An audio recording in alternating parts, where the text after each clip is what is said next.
This is a PSA, or public sock announcement. Experts have declared Bombas socks as the best way to warm up chilly feet. These pairs are super cushy, soft, and designed for maximum coziness. Plus, for every pair purchased, another pair will be donated, so someone in need of essential clothing can stay warm this winter. Go to bombas.com/listen and use code LISTEN for 20% off your first purchase. That's BOMBAS.com/listen and use code LISTEN at checkout. There's one thing that will forever change the way you sleep, and it's the softest 100% organic cotton sheets from Boll & Branch. You'll fall asleep faster, wrapped in the most luxurious comfort. You'll never sleep hot again with sheets that feel breathable to sleep in. You'll experience the purest softness on night one and feel your sheets get even softer with every wash. Discover the difference with 15% off your first set of sheets at bollandbranch.com with code CUMULUS. Exclusions apply. See site for details.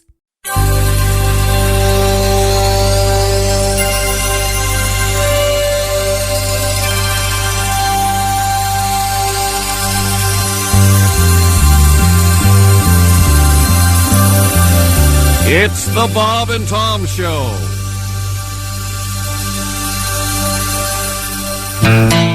B-double-E-double-R-U-N, beer run.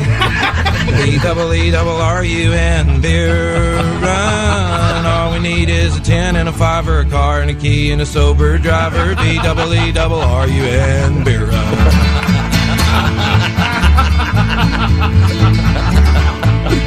A couple of frat guys from Abilene drove out all night to see Robert Earl Keen at the K-Pig Swine and Soiree dance. They wore baseball caps and khaki pants. They wanted cigarettes, so to save a little money, they got one from this hippie that smelled kind of funny. And the next thing they knew, they were both really hungry and pretty thirsty, too. B-double-E-double-R-U-N, beer run. B-double-E-double-R-U-N, beer run. All we need is a 10 and a 5 or a car and a key and a sober driver. B-double-E-double-R-U-N, beer run. Found a store with the sign, said their beer was coldest, so they sent in Brad, cause he looked the oldest. He got a case of beer and a candy bar, walked over to where all them registers are, laid his fake ID on the countertop. The clerk looked, he turned, he looked back up, he stopped, he said, "Son, I'm not gonna call the cops, but I'm gonna have to keep this card." The guys both took it pretty hard. B-double-E-double-R-U-N, beer run. B-double-E-double-R-U-N, beer run. Oh, how happy we would be had we only brought a better fake ID on this B-double-E-double-R-U-N, beer run. They found this other old hippie named Sleepy John. He claimed to be the one from the Robert Earl Keen song, so they gave him all their cash. He bought them some brew. It was a beautiful day out in Santa Cruz. They were feeling so good it should have been a crime. The crowd was cool and the band was prime. They made it back up front to their seats just in time so they could sing with all their friends. They say the road goes on forever and the party never ends. B-double-E-double-R-U-N, beer run. B-double-E-double-R-U-N, beer run. All we need is a 10 and a 5 or a car and a key and a sober driver. B-double-E-double-R-U-N, beer run. Yeah. How about you? Yes. Hi. Good morning. It's the Bob and Tom Show. Hello, Christy. Hi, chick. I have an apology for Christy. I'll get to that in a second. Right. I'll get that to us. Okay. There's Pat Godwin. Hi, chick. Ready to go out into the African wilderness with Marlon Perkins and help. That's another one of my old shirts. Did you just wear that Monday? Yes. I only have 4 shirts that fit. Let me ask you something. Do you do laundry? I don't see you physically doing laundry. I do, actually. I see you conning someone upstairs. I told you about that new place I found. $3 a shirt. Have you dropped them off yet? I have. I'm waiting for those to come back. So help me to whatever you worship. If he is having someone else in a business do his laundry and they deliver it, I've place had right it. up the street from you that does laundry. Thank you.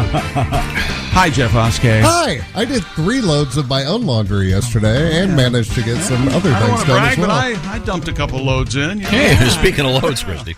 There's Ace What do you got this Cosby. weekend? Here's Willie Griswold. I'm out of town, remember? I'm Chick McGee. And here's Tom. Christy, I apologize. What? I called you a whore this morning. I'm sorry. Oh, when did that happen? You had a piece of paper I needed, and I might have said, "Where are you, you stupid whore?" It was a piece of paper that he should have gotten on his own, but it's all since all in fun. he'd already planted his ass in the chair, didn't want to get up. It's all good. I had a gallbladder. Oh, I know. Had your gallbladder taken out. You guys know about the gallbladder. Okay. I thought it was because I walked in here and you go, "What are you wearing? You're not a girl." That was you funny. should see how girly she looks. She Stand looks up. so sweet. That's a beautiful outfit. Christy looks lovely. For those You know what that is? Let's turn around now. That's totally that is one big lie. Is what that is. It's gorgeous. She's there. Oh, I'm so innocent. Oh, no. She looks very nice. No. Okay, look, I have a really busy week, and I don't have time to talk to the new HR people. Could you just stow it? Hey, Radio Gods. This is from Mark. Why does Josh get more time off for COVID than Chick got for losing his gallbladder? Yeah, That's a good point. More evidence. Josh is Tom's favorite. Or I can't deny it. Josh just big pussy. Johnson. Josh was one of our headliners for our charity event tonight. He will not be there because he is now Typhoid Mary. He's patient zero. He's still feeling terrible. Yeah. Going on 5 days of this. Most people with the post-vaccine COVID don't get it too bad, but he's not doing well. I he's had okay, it. but I had it, and I felt like I had something new and different and awful for like 12 hours, and that was about it. the one thing I've concluded about all this is everybody's different. Yep. There's no standard procedure about this. So you guys are he's fine. He's watching all the Halloween movies. Yeah. Tommy was afraid to follow me tonight. I've heard that. He was what now? Afraid to follow me. Oh, on stage tonight, yes. Yeah. I could have sworn you said something about a furry. Me too. I thought Josh had become a furry, and well, that'd be weird. Which does not. And in today's world, if he wanted to come in here and dress as an animal with a tail discreetly slipped in his anus, you go, in brother. Shorts, that'd be fine. Let your freak flag fly. It's okay with me.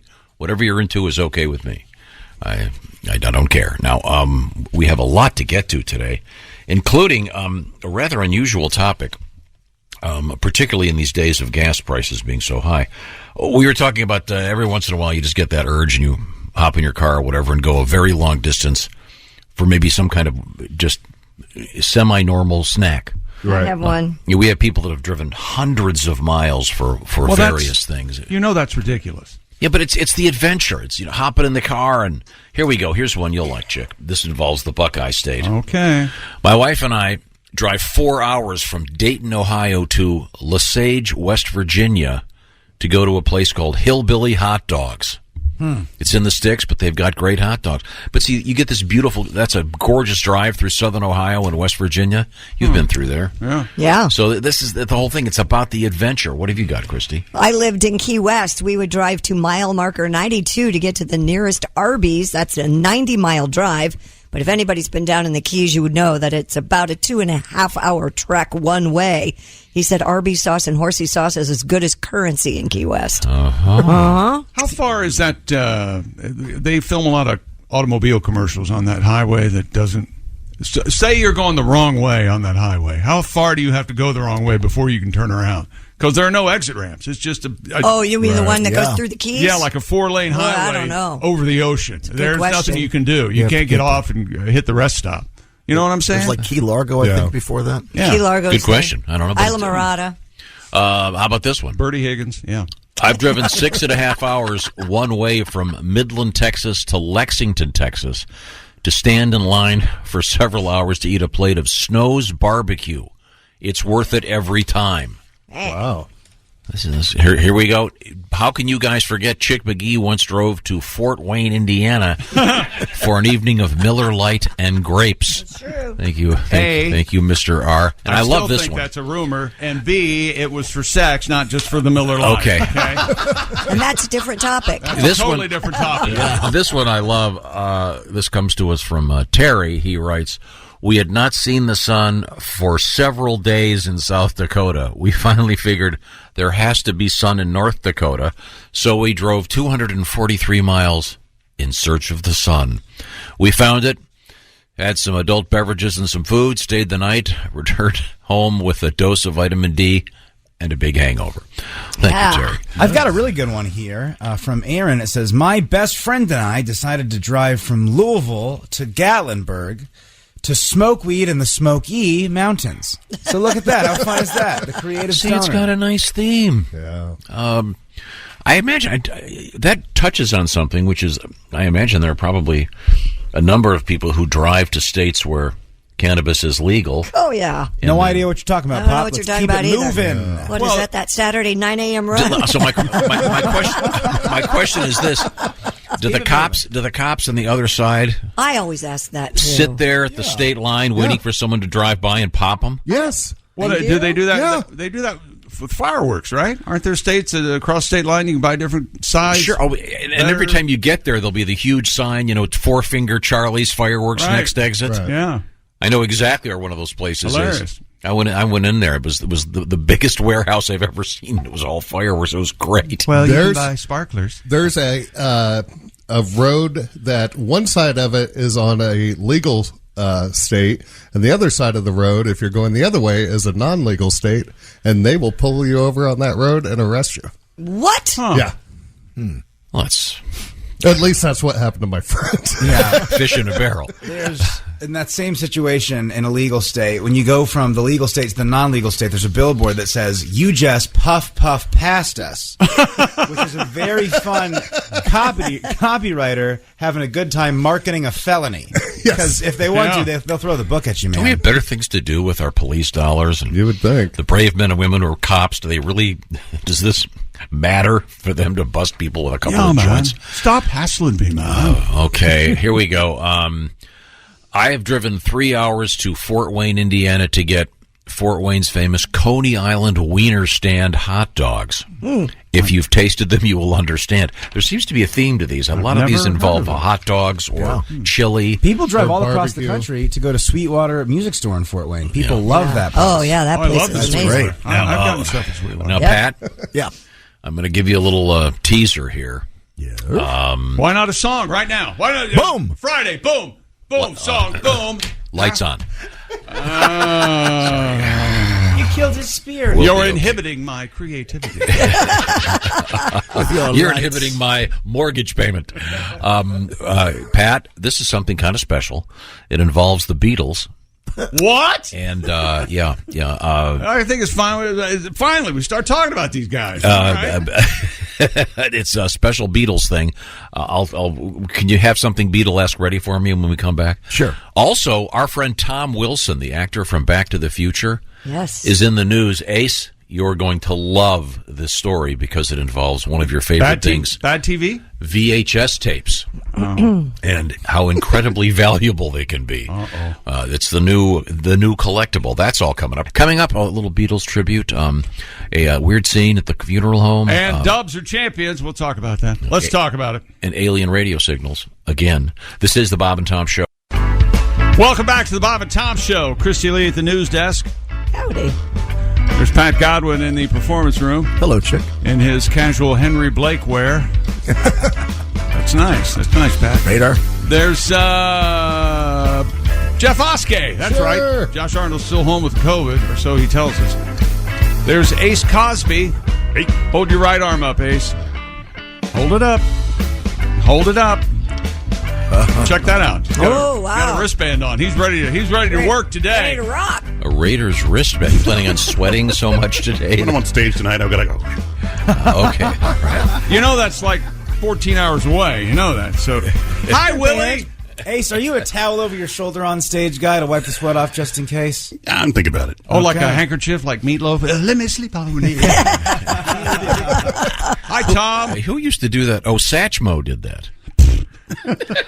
Yeah, Meatloaf. You call Louis Armstrong Satchmo like you guys grew up together. You call him Louis Armstrong. Okay. You don't say, old Satchmo. Louis Armstrong. Okay. Louis Armstrong famously had the That's the airport in New Orleans, right? He'd be doing hello, Dolly. Then he'd have the all sweaty. Yeah, Satchmo International. Hello, Sally. Is there call code Satchmo? It should be. It's, if I can do it, I don't think it's performing. Okay, there, I said it. He's the best. Just play the horn, dude. Shut you up. have to wonder what I'm sure the origin of Satchmo. I'm hoping it's really filthy. Satchmo, some kind of. Well, it used to be Snatchmo, but we knew we could. Well, I was going to let the audience figure that out on their own without having to underscore it with. You could also go Sackmo, and that's sort of a different version. Yeah, but in any event, where were we? I'm trying to get my computer organized over here. I don't know what's going on in the world of electronics, but everything seems to be failing and turning off. Everything's fine in my world. This is all you. Yeah, me too. No, it's not all me. I had a little bit of trouble, so yeah, me too. I don't know. Nobody asked, Pat. What? Your personality mirror, you. That was a part of the show. Me too. Having conversation. Me Your too. Wi-Fi went out. I'm over here. My Me Wi-Fi went out too. He opened his mouth. He does a song. Okay, well, I've got something for you guys. Here he is now. Pat, did you hear about Global Beatles Day? Yes, I have. Yeah, it's founded by a woman named Faith Cohen. She's a friend of mine. You know Faith? Yeah. She's a huge Beatles fan. Bring her in here right now. Of course. At last, the Beatles get attention. This is nice. Now, I just want to say, I'm just trying to give you guys Faith. a warning, because Global Beatles Day, of course, is observed on June 25th. Uh-huh. Which is... So we're counting it down? Is that what we're doing?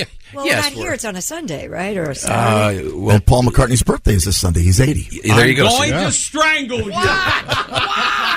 So, as we get ready for Global Beatles Day, a celebration of the Beatles, there's a great quote here that a friend of ours named Dave Lindquist printed up. Yo, DL. And he's a friend of mine. It's quoting the great Kurt Vonnegut. In his book Timequake, Vonnegut wrote, "I say in speeches that a plausible mission of artists is to make people appreciate being alive at least a little bit. I'm then asked if I know any artists who pulled that off. I reply, the Beatles did."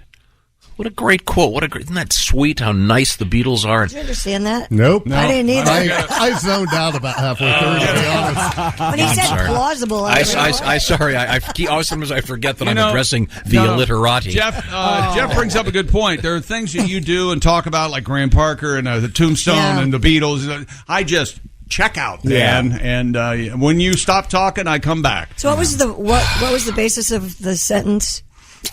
Bands should try to play live. What? Something about how a great artist will make you appreciate being alive. Being alive, not playing live. Okay, I heard something about playing live. Maybe I didn't read it clearly. I apologize. That's kind of a lofty goal there. Yeah. That's a little self-important. I think this show in many ways does that. People say to themselves, "I'm so glad I'm not." Then I'm glad I'm not Tom. I'm glad I'm not Christy. No, I'm glad I'm not Chick. I'm glad I'm not in that room. Yes. That's probably what they're saying. After shows, the number one line I get is, "Hey, is your daddy really crazy?" So the point of this exercise is, Pat, in honor of the forthcoming Beatles Day. Paul's birthday. And Paul's birthday this week, and I thought perhaps we do a little Beatles tribute. You got anything over there? Yeah. Now that I'm older, life isn't fair with the midlife bankruptcy. I'm late on every payment with the balance due. Can't pay my doctor, he's gonna sue. Gigs have dried up, I can't get a loan. I've never been so poor. Will you still love me? But no one above me. If my credit score was 364. Hey! Captain Success. Thank you, Captain Success. You know, I tease Pat a lot, but that was really average, Pat. Thank you. Wait a minute. Thank you very, very much. You're in a rare mood today. What is the lowest credit score you can have? Around 3 something, I think. I think you get I think it's like 250. 275, 250 if you put your name on it. Yeah. Sort of like the SATs. You show up, you get a couple hundred points. Okay. Well, thank you, Pat. And we'll be counting down the days till Beatles Appreciation Day. Yes, we would will. you like me to get Faith in here? She could talk all about it. She's really cool.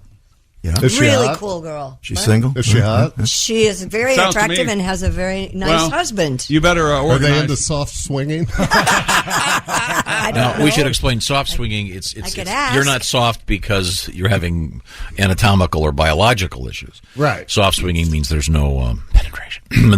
No penetration. Yeah. Oh, I thought soft swinging. And if you want Faith to come in, you might want to organize it. It sounds to me like she celebrates a lot of holidays. So, probably.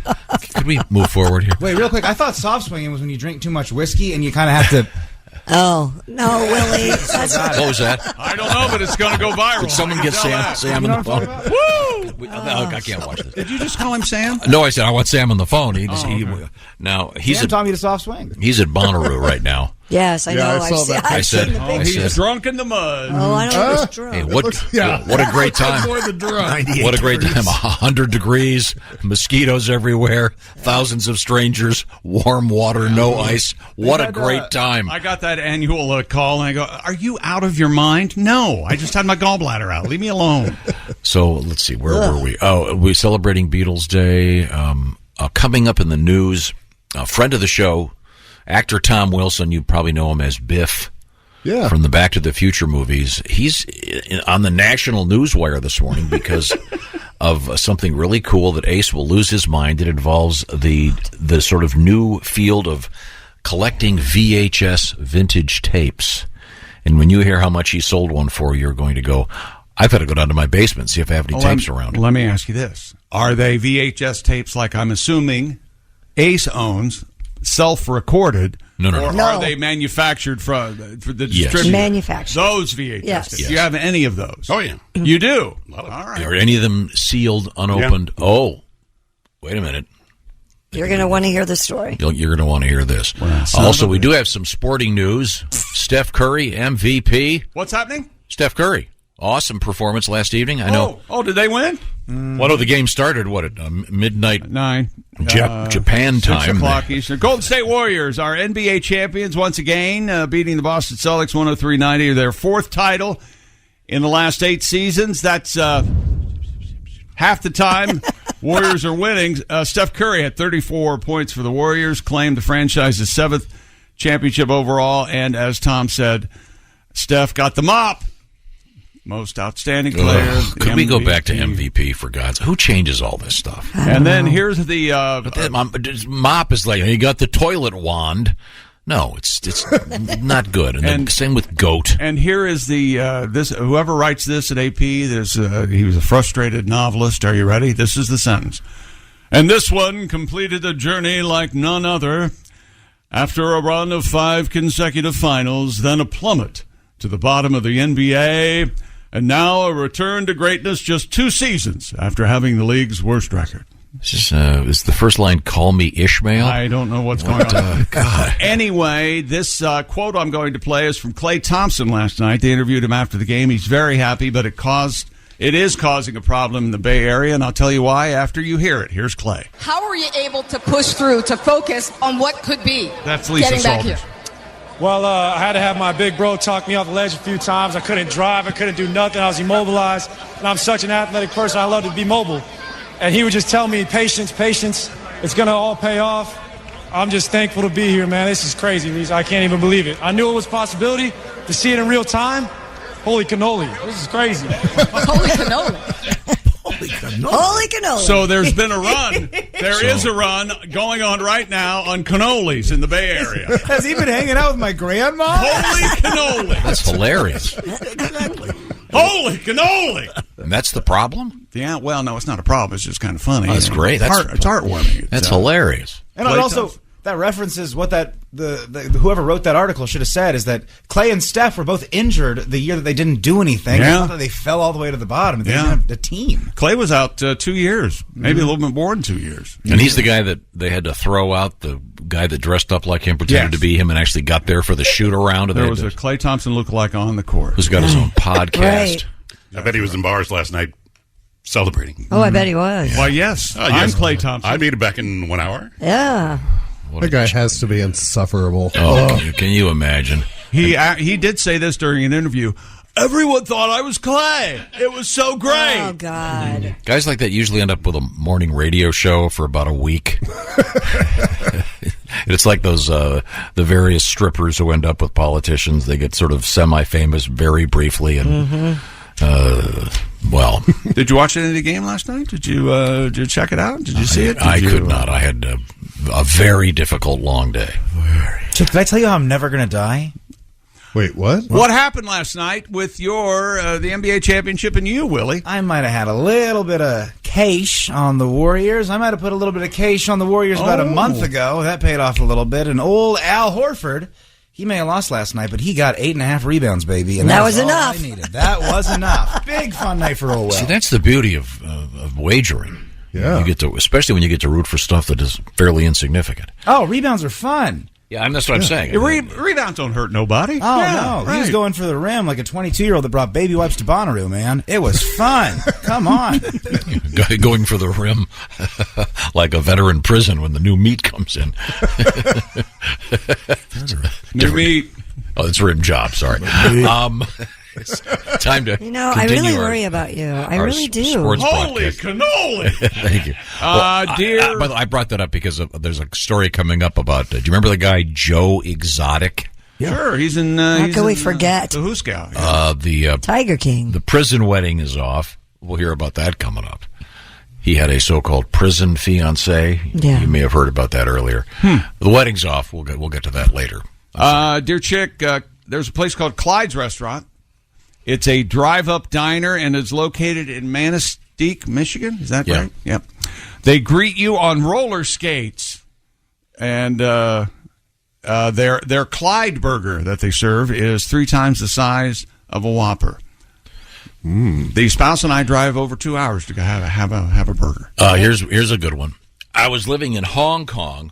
My wife is a flight attendant. We would wake up on a Saturday morning, fly to Manila for lunch and a massage.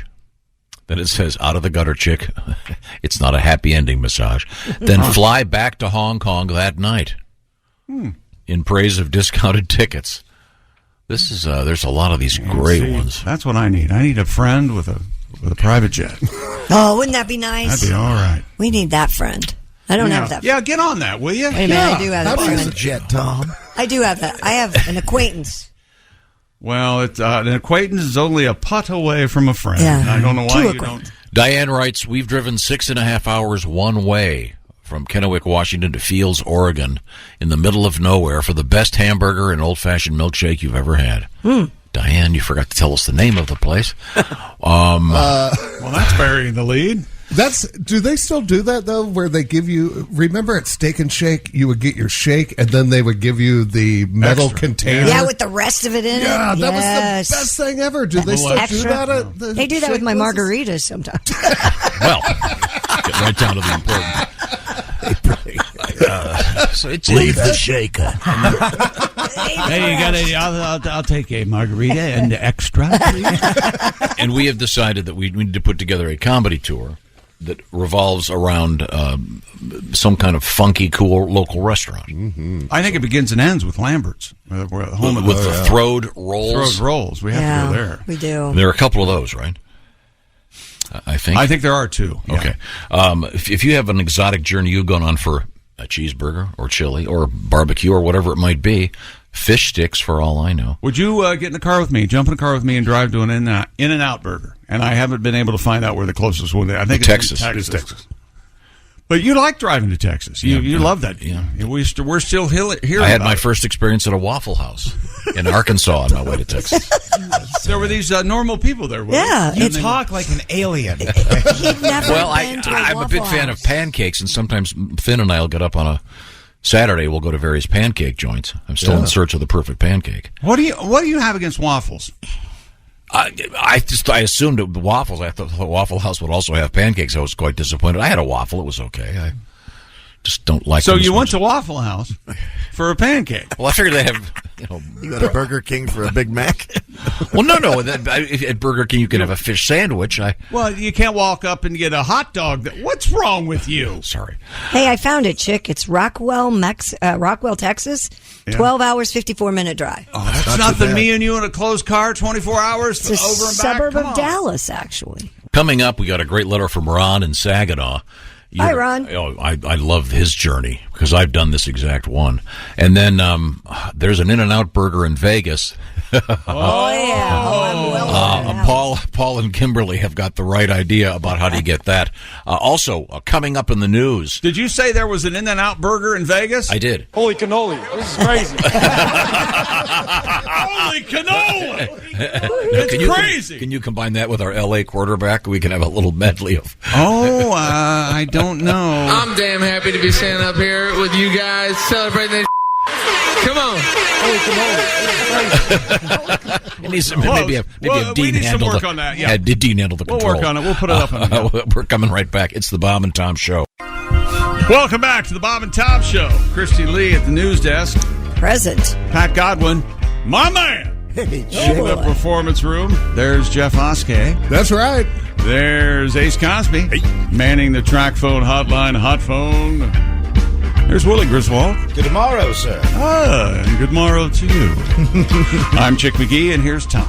Well, thank you very much. We have a number of people that are sending us journeys that they have taken, the stories about a journey that they have taken, maybe to just go grab lunch in some exotic spot. And this is really fun. I really love this stuff. Here's one from Ron in Saginaw, Michigan. He goes, I'll ride my motorcycle at least once a year, 9 hours there and back from Saginaw to Cross Village, Michigan, to my favorite Polish restaurant. There we go. I have been at this place many times. It's called Legs Inn. They say that the song from Bob Seger, Fire Lake, was written about that view. Yeah, that's fascinating. Looking out, you're looking over at the islands off the... Do you remember how much he talked about Legs Inn, and then we went there? Yeah, there's like a bad sauce, and it was awful. I thought... The view was nice. It's true. I did not care for it. I didn't care for the food, but it's the view Polish food. My Sam's wife is from Poland, and she says it's the best. I'm Polish, and that's just Polish food. It's horrible. They're too busy bowling. They should pay more attention to their food. Oh, you said it's a Bob Seger song based off it? They say the rumor is that Bob Seger wrote Fire Lake about the view there because you see the sun setting right by the Mackinac Straits. There are these beautiful islands there. That's fascinating because I know the Hokey Pokey was also based off it. Spell what you're saying. What do you mean? Legs in or legs in? Legs in. It's L-E-G-G? Like legs, like you walk on your legs. I said spell it, you jerk. You don't have to keep saying it. It's L-E-G-S-I-N-N. I think anyone with even moderately effective hearing would be able to hear. I thought you were saying L-A-K-E-Z-I-N-N for like ever. And I finally... Laxin? No, Legs In. It's Legs In. Yeah. It's the first time It's a beautiful log cabin. It's a gorgeous, gigantic log cabin. First time hearing about it. And it's famous for the so-called tunnel of trees, the winding road from Harbor Springs to Cross Village. What are those Polish raviolis called? What are they called? Pierogies. Pierogies. Thank you very much. The point is, it's not necessarily about the food; it's about the journey. Well, thank goodness. It's one of the great drives in North America. Okay, stop throwing up. Look at this view. Get out of the bathroom. I honestly, Tom, I have never been so disappointed, and that covers a lot of territory in my life than the food at Legs Inn. I am with Chick on this one. I couldn't believe it. I think Mr. Oskey made the point. If you don't like Polish food, you're not going to like the food there. But I like Polish food. About Polish food. Yeah, it's like a deep fried dough and the meat in the middle. What's not to like? Oh my gosh! Okay. Are we missing the point? Yes, we are. It's about the journey. Oh my gosh! Maybe you'll like this one. Okay, try something else. I was driving my wife to work this morning, and you were discussing how you'd like to travel to get something. I asked my wife, if you have a craving or something, how far would you go to get it? Without hesitating, she blurted out, Las Vegas, because she wants to go to the In-N-Out Burger in Las Vegas. We live in northern Wisconsin. Oh, that's quite a drive. Oh. I guess I better take her to Vegas soon. She's been working hard. She's an RN.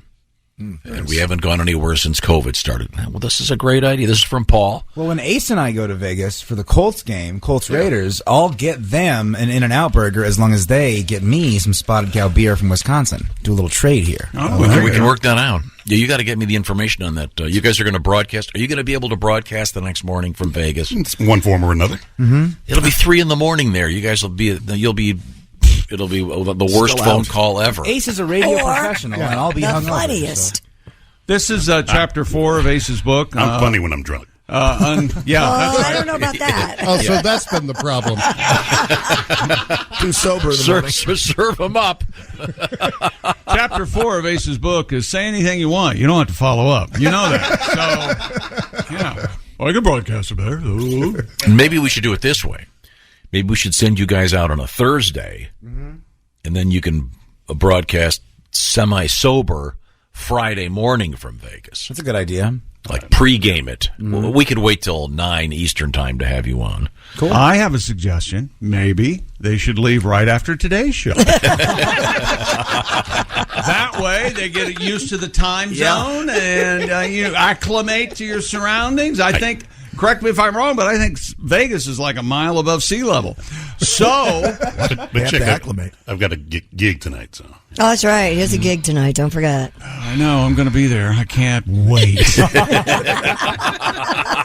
You don't have to get me anything for my birthday or Christmas after tonight. Hey, can I ask you a question? When you guys were kids back in the day, did you ever drive across state lines to get the 3-2 beer? Yes. That I've heard about? Yes. Oh, yeah. The state of Ohio was one of the states that had a 3-2 beer, which meant for kids 18, you could be 18 and drink 3-2. There were also 3-2 beer bars that only had people that were 18, 19, 20. Right. So, in this state, you couldn't buy beer or alcohol on Sundays back then. And so if I overindulged on a Saturday night with friends, we'd have to get up and go to another state to go get beverages. Right. That or plan ahead. Yeah. Well, there's that. Just a modicum of planning. You wake up on Sunday. There's no beer. Why didn't we go yesterday and pick up extra beer for Sunday morning? No, let's drive to Ohio. It's all liquored up from Saturday. That sounds like a great plan, Abe. But it was when I was a little boy, grocery stores in Ohio couldn't be open on Sundays or after, I think, 6. We did not. I don't think we Jewish? had that in Central Ohio. No, they had blue laws. I think that's Northeast Ohio. Was that a county-wide thing? I think so. I don't think. Well, that's here. You can't buy a car on a Sunday. I think the grocery stores were open on Sundays in London. Is it like that all over the country? I don't know, but I know here you can't. No, every state's got its own thing. Remember, there's now one state where you can't pump your own gas. Oh, yeah. Somebody's got a really good lobby going. the gas station attendant lobby. Now, 49 states can't be wrong. I guess they can. Here's something we can think about, and then maybe we'll come back and talk about it more. Are you ready? Yeah. U.S. Open at the Country Club in, would you say, Massachusetts? Or yes. Somewhere? Yeah. John Rahm entered this week's U.S. Open as the defending champion. That title hasn't been stolen from him yet because the tournament's not over till Sunday, of course. His golf ball was stolen while he was on the course. While on the 18th hole at the Country Club, Rahm saw his tee shot sailing left. The ball landed under the TV tower. As he began heading over to the area to hit his next shot, right. Rahm saw 2 youngsters pick up the ball and run away with it. Oh, no. You scamps! That's awesome. Get back here! So what did they do? What happened? We'll talk about it. We're coming back. Yikes. What do you think of that? Well, I think these kids need a public whooping. Time to get the belt. You have them bend over the ball washer or whack them with a 2-iron right at where the knees bend. Ooh. That'll learn them. Well, all right. Goodness. God.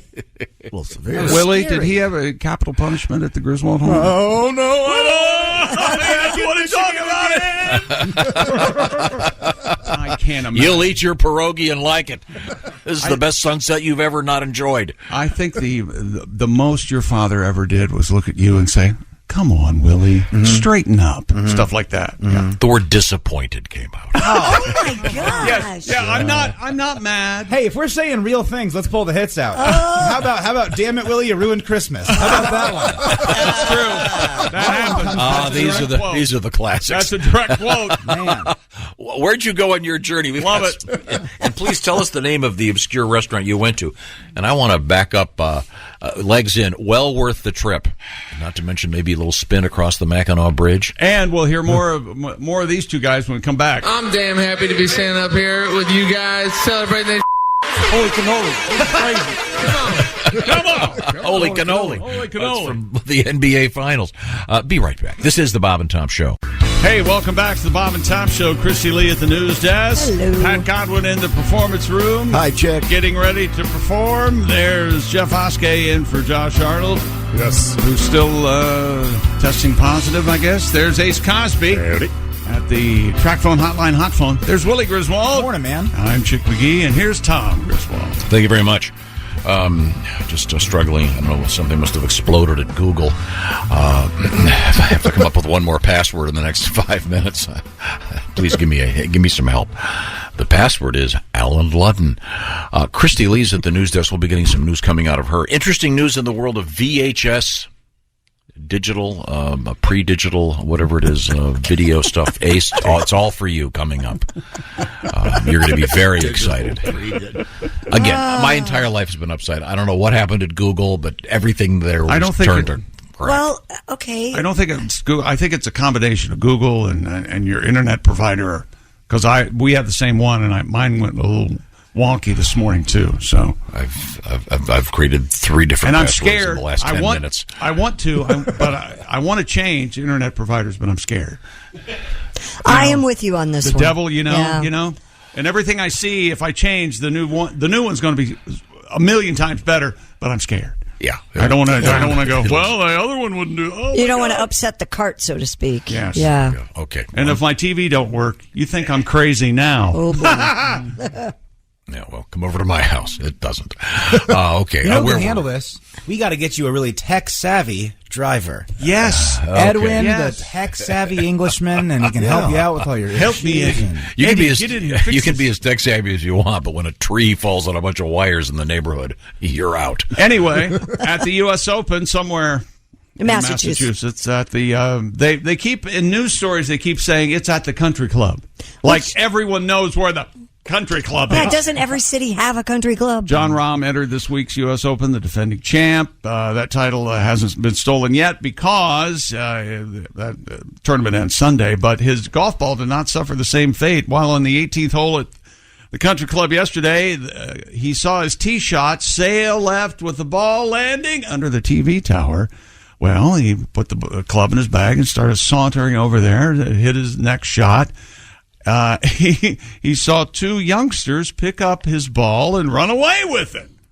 The world's number 2 kept his cool and was granted a free drop. Oh. He had an unobstructed lane and went on to hit the new ball within 21 feet of the 18th hole. Rahm then made a successful birdie putt, just like I would have done, to help him finish the day at 1 under 69. Same time, baby. Really? You're going to do that? Come on. Come on.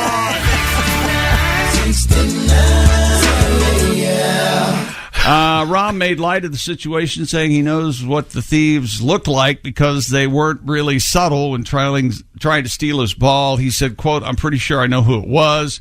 I recognized the 2 kids that were running the opposite way with a smile on their face. I'm 100% sure I saw the kids who stole it, but, so what? He got another ball and let the kids. So, yeah, I don't know if this is going to start a trend of children stealing golf balls. No. Is it like a baseball thing where they thought it's out of bounds, it's a free ball? No. How old were they? Did we know how old they were? I'm sure knew what they were doing. Yeah, they probably knew what they I mean, that had to be so fun. Maybe he paid them to. That had to be a blast to steal that ball and run away. It was like Mickelson's kids. Yeah. Get over exactly. Grab the ball, pony I got boy. my new Saudi Arabian allowance from Dad. It's $1 million a week. Keen. Oh, I'm sorry. No, that's fine. How's Mickelson doing? He kill any journalists this week? No, he didn't kill anything. He still looks like he's been kidnapped and he's suffering from PTSD in a big bad I hope way. he's miserable. He looks jumpy as AF, Willie. That's what he looks like. Good for him. Yeah. Suffer, you prick. But are you watching the U.S. Open? Are you going to watch I'm damn happy to be standing up 'Cause I here am. with you guys celebrating this. Holy cannoli. It's crazy. Crazy. And finally, in Maybe sport, we should have put the TV on golf while I'm in a morgue.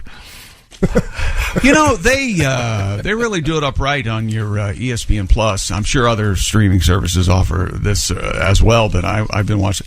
They isolate a hole. They follow a pairing around. It's really kind of cool. And I never really watched seriously golf on TV, but they do a nice job. Tom, you might. I watch it on occasion. Oh yeah. Not going to make a date for it. Didn't you, Mr. Griswold? If you'd answer this question truthfully, please. Didn't you at one time play golf? Yes or no? Barely. Did you play golf? Yes or no? Very rarely. Did you play golf? Yes or no? Your Honor?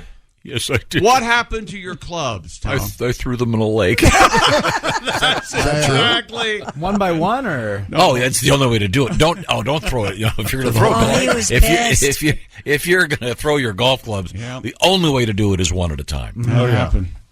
And was it a bad shot, or you just had it, or I'm not sure. I think it was the 3 pricks I was playing with. I just wow! Ain't it the truth? Want to get that's the Good problem God, with golf. Yeah. I got to talk to these jerks. Well, okay.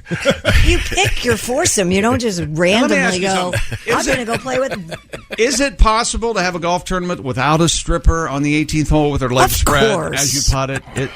Can we do that without do the that? woman there? Yes. They used Not to do anymore. that. They don't do that I want anymore. to play golf. Golf sounds tight. These were charity outings. Those were the old days. Was charity your name, or Hit the ball, not too hard. Ooh. Yeah, it was rough. You can see why I quit. I'm sorry. Back to sports. Stupid world record. An octogenarian, that's in the 80s, in France, has set a world record after running 78 miles in 24 hours. Yikes. I haven't ran 78 miles in 48 years. 78 miles in 24 hours. Man. Barbara Humbert, she's 82. She's a great-grandmother. Broke the world record for the longest distance run in 24 hours in her age category during the 24-hour French Championships. Did she trip over her boobs? And the... Well, that's not very nice. Oh, sorry. At all. She would have been we're 80 supposed miles. to be. We're supposed to be nice. I'm sorry. I forgot how the show works. In the 39 years... By the way, when that crack when the starter's pistol went off, she thought it was her hip. I'm sorry, Christine. No, that's okay. Did she have her own line of sports bras? Oh, my gosh. Man, that's a You're going sad... to be old someday. That's Just a wait. sad fact. Are you kidding? Would you like to... You want to be around me when I try to get out of bed in the morning? I need a crane. have you guys ever had the pleasure of being at dinner when the little girls are there and the server comes to the table and goes, "Okay, Grandpa, what do you want to order?" Well, I say, Boy, is that fun, you guys. well, Ted, as I can see on your name tag, your tip just got halved. That's a nice memory, Roy. He gets sweaty, Kelly gets sweaty, I Sure. laugh, open mouth. It's so funny. I get that all the time. Well, of course you do. No offense. Oh, it's Grandpa's day with the kids. They're mine. Oh, well done, dude. This is when my son was 2, he threw a fit in a Target. And so where all the kids throw their fit. Yeah, and because I wouldn't buy a SpongeBob umbrella, and so I picked him up, and I'm like, "We aren't doing this." And I'm carrying him out of the store, and because of how I look, I got stopped by security because they thought I was trying to steal a kid. It can happen. I can't say I blame them. I think 4 out of 5 disinterested observers would go, check that guy. He looks like a criminal. My kid, the second one, who's got the really great sense of humor, we were at the bookstore one day, and she looked up. She was like 5, and she goes, "Grandma, would you buy me a new book?" Yeah. Oh, my God. I was like, oh, yeah. What? Seriously? Hilarious. Aren't they fun? Kids. We'll complete the 82-year-old woman running 78 miles in 24 hours world record when we come back. Okay. Okay. We also we're looking for great places to drive, and it's where you've driven hour after hour just to get maybe a good burger. If you're thinking of going to Legs Inn in Michigan, don't save your gas. Well, it's a beautiful view. What's your problem? Wait till gas drops. I've got 30 different responses verifying my opinion of Legs Inn on the Place internet. just folded. I'd like to see one. The health department doesn't shut her down. It's That's a what beautiful, beautiful, gigantic log cabin. It's all about the view. A spectacular view. They have delicious food if you like Polish food. You have a different definition of delicious than I do. First, just to make Polish food, large pot. A large pot. Yes, Okay, then an go ahead. aged bowling pin in there. Larger trash can. Come on, man. You cleave the bowling pin. These are just jokes, you see. Coming up, did you know that it's a special day? As we get ready for that special Beatles Day, today is, well, I'll just say it's a National Dump the Pump Day. Yeah. I'll explain what that means when we come back. This is the Bob and Tom Show. Hey, welcome back to the Bob and Tom Show. Christy Lee at the news desk. There's Pat Godwin in the performance room. Lord, I'm down. There's Jeff Oskey at the Josh Arnold desk. Josh Woke up this morning with the COVID. With, Stop talking that way. 12 There's Ace inches Cosby. away. Manning the track phone hotline, hot phone. There's Willie Griswold. There's a ruler. I'm Chick McGee. You are something. Here's Tom. He's not going to be happy until we get... We're enjoying life today. That's Well, the whole some idea of us. this. Oh, come on. This is great. It's hot. It's miserable. Check local listings. Yeah. It's fun. It's a great life. You're happy to be alive. Listen to this letter. The only place it ain't hot is Alaska, I think. So, good morning, Alaska. It can be very hot up there. Oh, sure it can. We have an interesting story coming out of Alaska and the cafeteria at a school. But first, this guy, right? My wife. Cafeteria news. I'm sorry. Go ahead. You'll like it. My wife and I have driven. 2.5 hours each way to the Cherokee Reservation in North Carolina for homemade fudge from a lady who owns the fudge shop on the reservation. Cherokee people. Oh, I used to love going to get Crump's Fudge in Harbor Springs, Michigan. The fudge store right below the Where's library. This? Michigan? Yeah. Huh. Okay, I'm just talking about great places. How about this one? I live in Southern Oregon. Every year for Father's Day, my wife and I drive to Redding, California, 3 hours away, to eat Wiener Schnitzel, chili cheese dogs, and In-N-Out burgers. See, that seems worth the drive. Yeah, it does. Now you've got First you do the one, everything. Take a break, then you go back and get the burgers. This sounds great. Thank you, Bill, for that nice letter.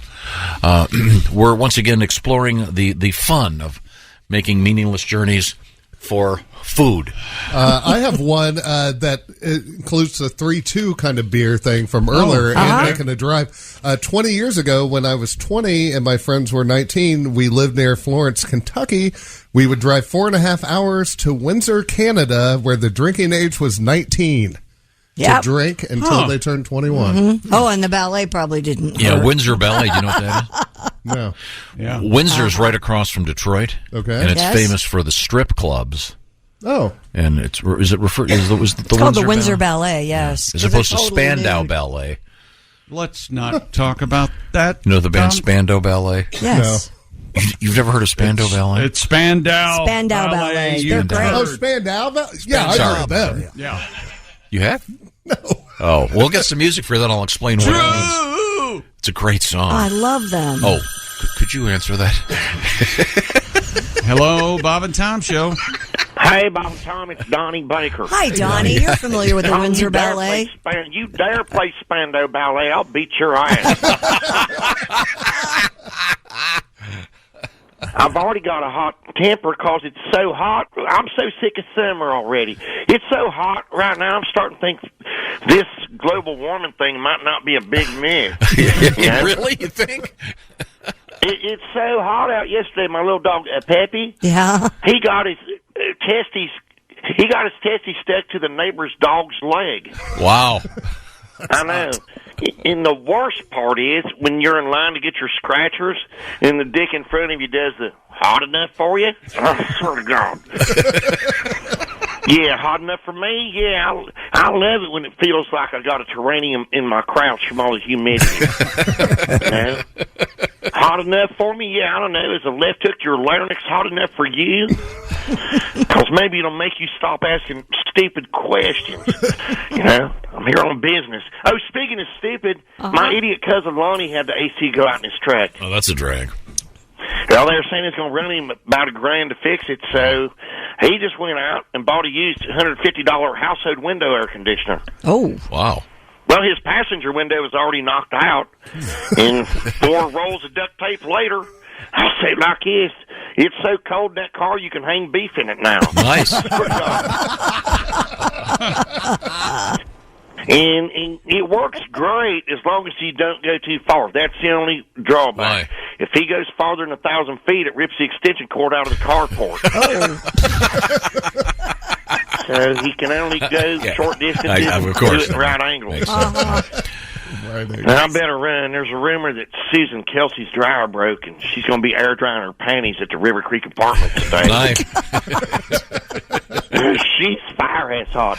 Last week, my idiot cousin Lonnie snatched a pair of her thongs and made 2 mason jars of sun tea. Swear to God. Nice. Everybody's eating good. I'm going to go. Thanks. How can it be called the River Creek Apartments? Don't ask. Is the creek named the river? Yeah. Maybe it's River Creek. River Creek, right next to Lake Pond. Pink one. Yeah, is that Lake Pond? Thank you. next to Ocean Sea. Real quick, the first round of the U.S. Open started with a bang. Of course, Rory McIlroy defended his Canadian Open last week, and he continues hot, 367. He is not the leader, though. Adam Hadwin is at 4 under. I'm sorry, this is so boring. And, I thought there was a fire in there. Phil Mickelson missed the cut. He is That's not a shame. Continuing on. 8 over 79. Called karma. Is Phil going to go kill some journalists? Dear Chick, I drive a semi roughly 620 miles a day, 3,100 miles a week. My wife will DoorDash O'Charlie's. That is exactly a half mile from my house. Get out. What do you think of that? Get out, sir. They have great rolls, though. They have great rolls. I like it. Boy, they do. Yeah, man. Wait a second. I do love those rolls at O'Charlie's. Yes. What am I saying? Yeah. Sounds good. I'm just loving these stories. They're all so cool. But before we get to that, Christy. Are you done with your lady running them? Stupid. All right, let's go back to it. The octogenarian, she's from France. We are from France. Set a world record. She ran 78 miles in 24 hours. Barbara Humbert is 82. She broke the world record for the longest distance run in 24 hours in her age category during the 24-hour French Championships. In the 39 years she's been running, Humbert has taken part in 137 races and 54 marathons, including Paris and New York. Running from Paris to New York, that's tricky. Yeah, that is. Wow. Unless you're Jesus. So you're that's right. So they have these 24. You're supposed to run for 24 hours. That's the deal. That can't be good for you. I would imagine you Even get if you're breaks, 20. but I don't think that it helps anybody. I think some of this stuff is probably not very healthy. My knees. How many miles did you do? I'm sorry, it was so boring. What? How many miles did you do altogether? 78. God, I promptly threw away the story. 78 miles in 24 hours. I heard she only planned on doing 39, but she'd forgotten that she'd run them already. Yeah, that's funny. Alzheimer's is hilarious. Yeah. That's sports. Yeah. No, wait a minute. Not quite yet. I got to play something for Jeffrey. Oh, this is, I'm down. It's a great song.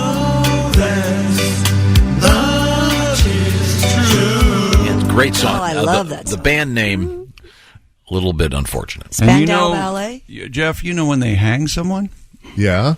And the way their feet wiggle while they're Is that what that's from? dying? That's called the Spandau Ballet. That's called I the thought that Spandau guys Ballet. like to wear spandex. No. Yeah. Are you sure? That would be the spandex. But you know something? I know you like to look at the world through rose-colored glasses. Yes. And we all appreciate that.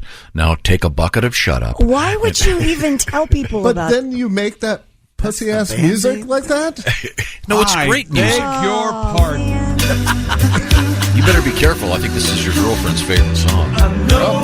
You got a rough weekend coming up. You know, that's a good song, but it's still no double. Or double. It goes high right.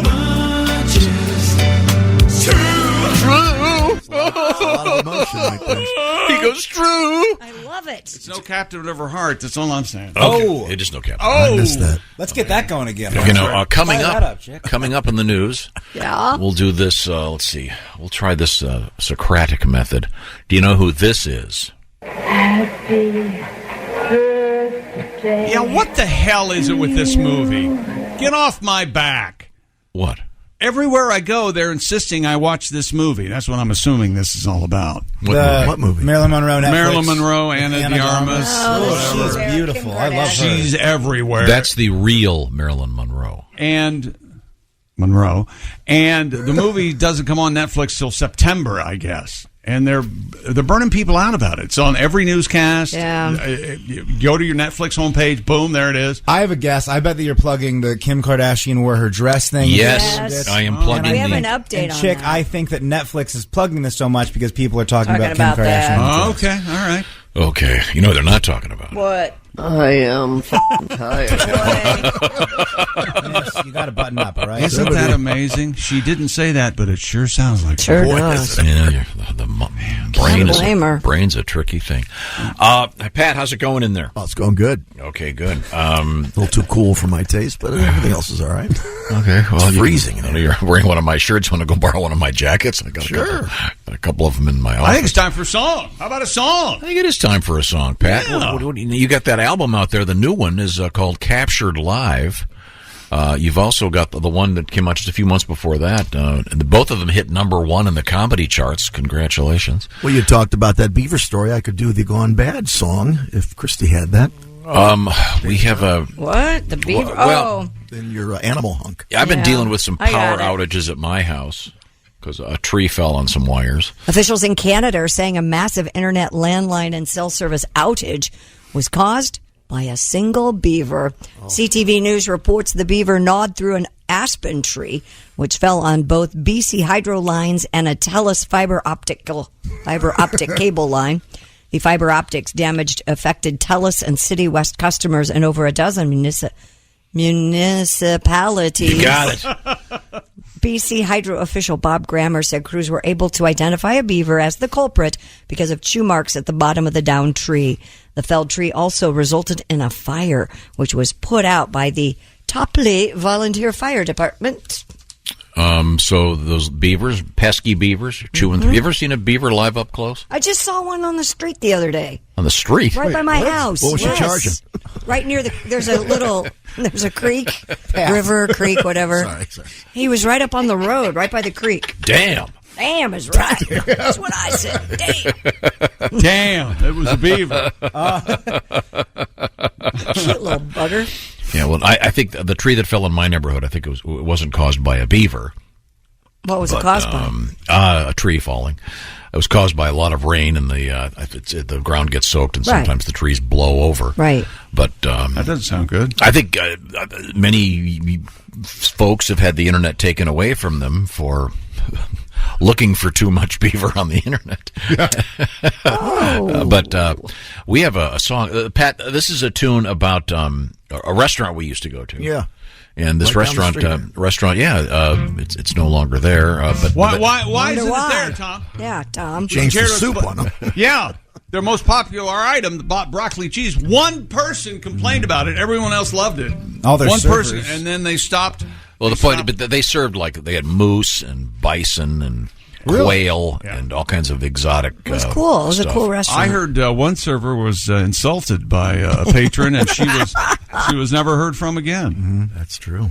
She looked just like Jimmy Spencer, NASCAR driver. What can I say? How many servers have you accosted in your career of eating now? I have adjusted. I try to make my attack friendly and fun. You know what? See, that's a lovely tattoo. Funny part of that interaction was as soon as he said it, you could see on your dad's face he'd made an incredible mistake. I thought she was going to say Jimmy Spencer's my brother. It was unbelievable.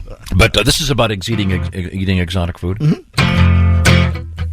I went to a place that served exotic dishes like elk and wild boar. I heard it was delicious, but one thing I ate made me sick. It's so sad to see good beaver gone bad.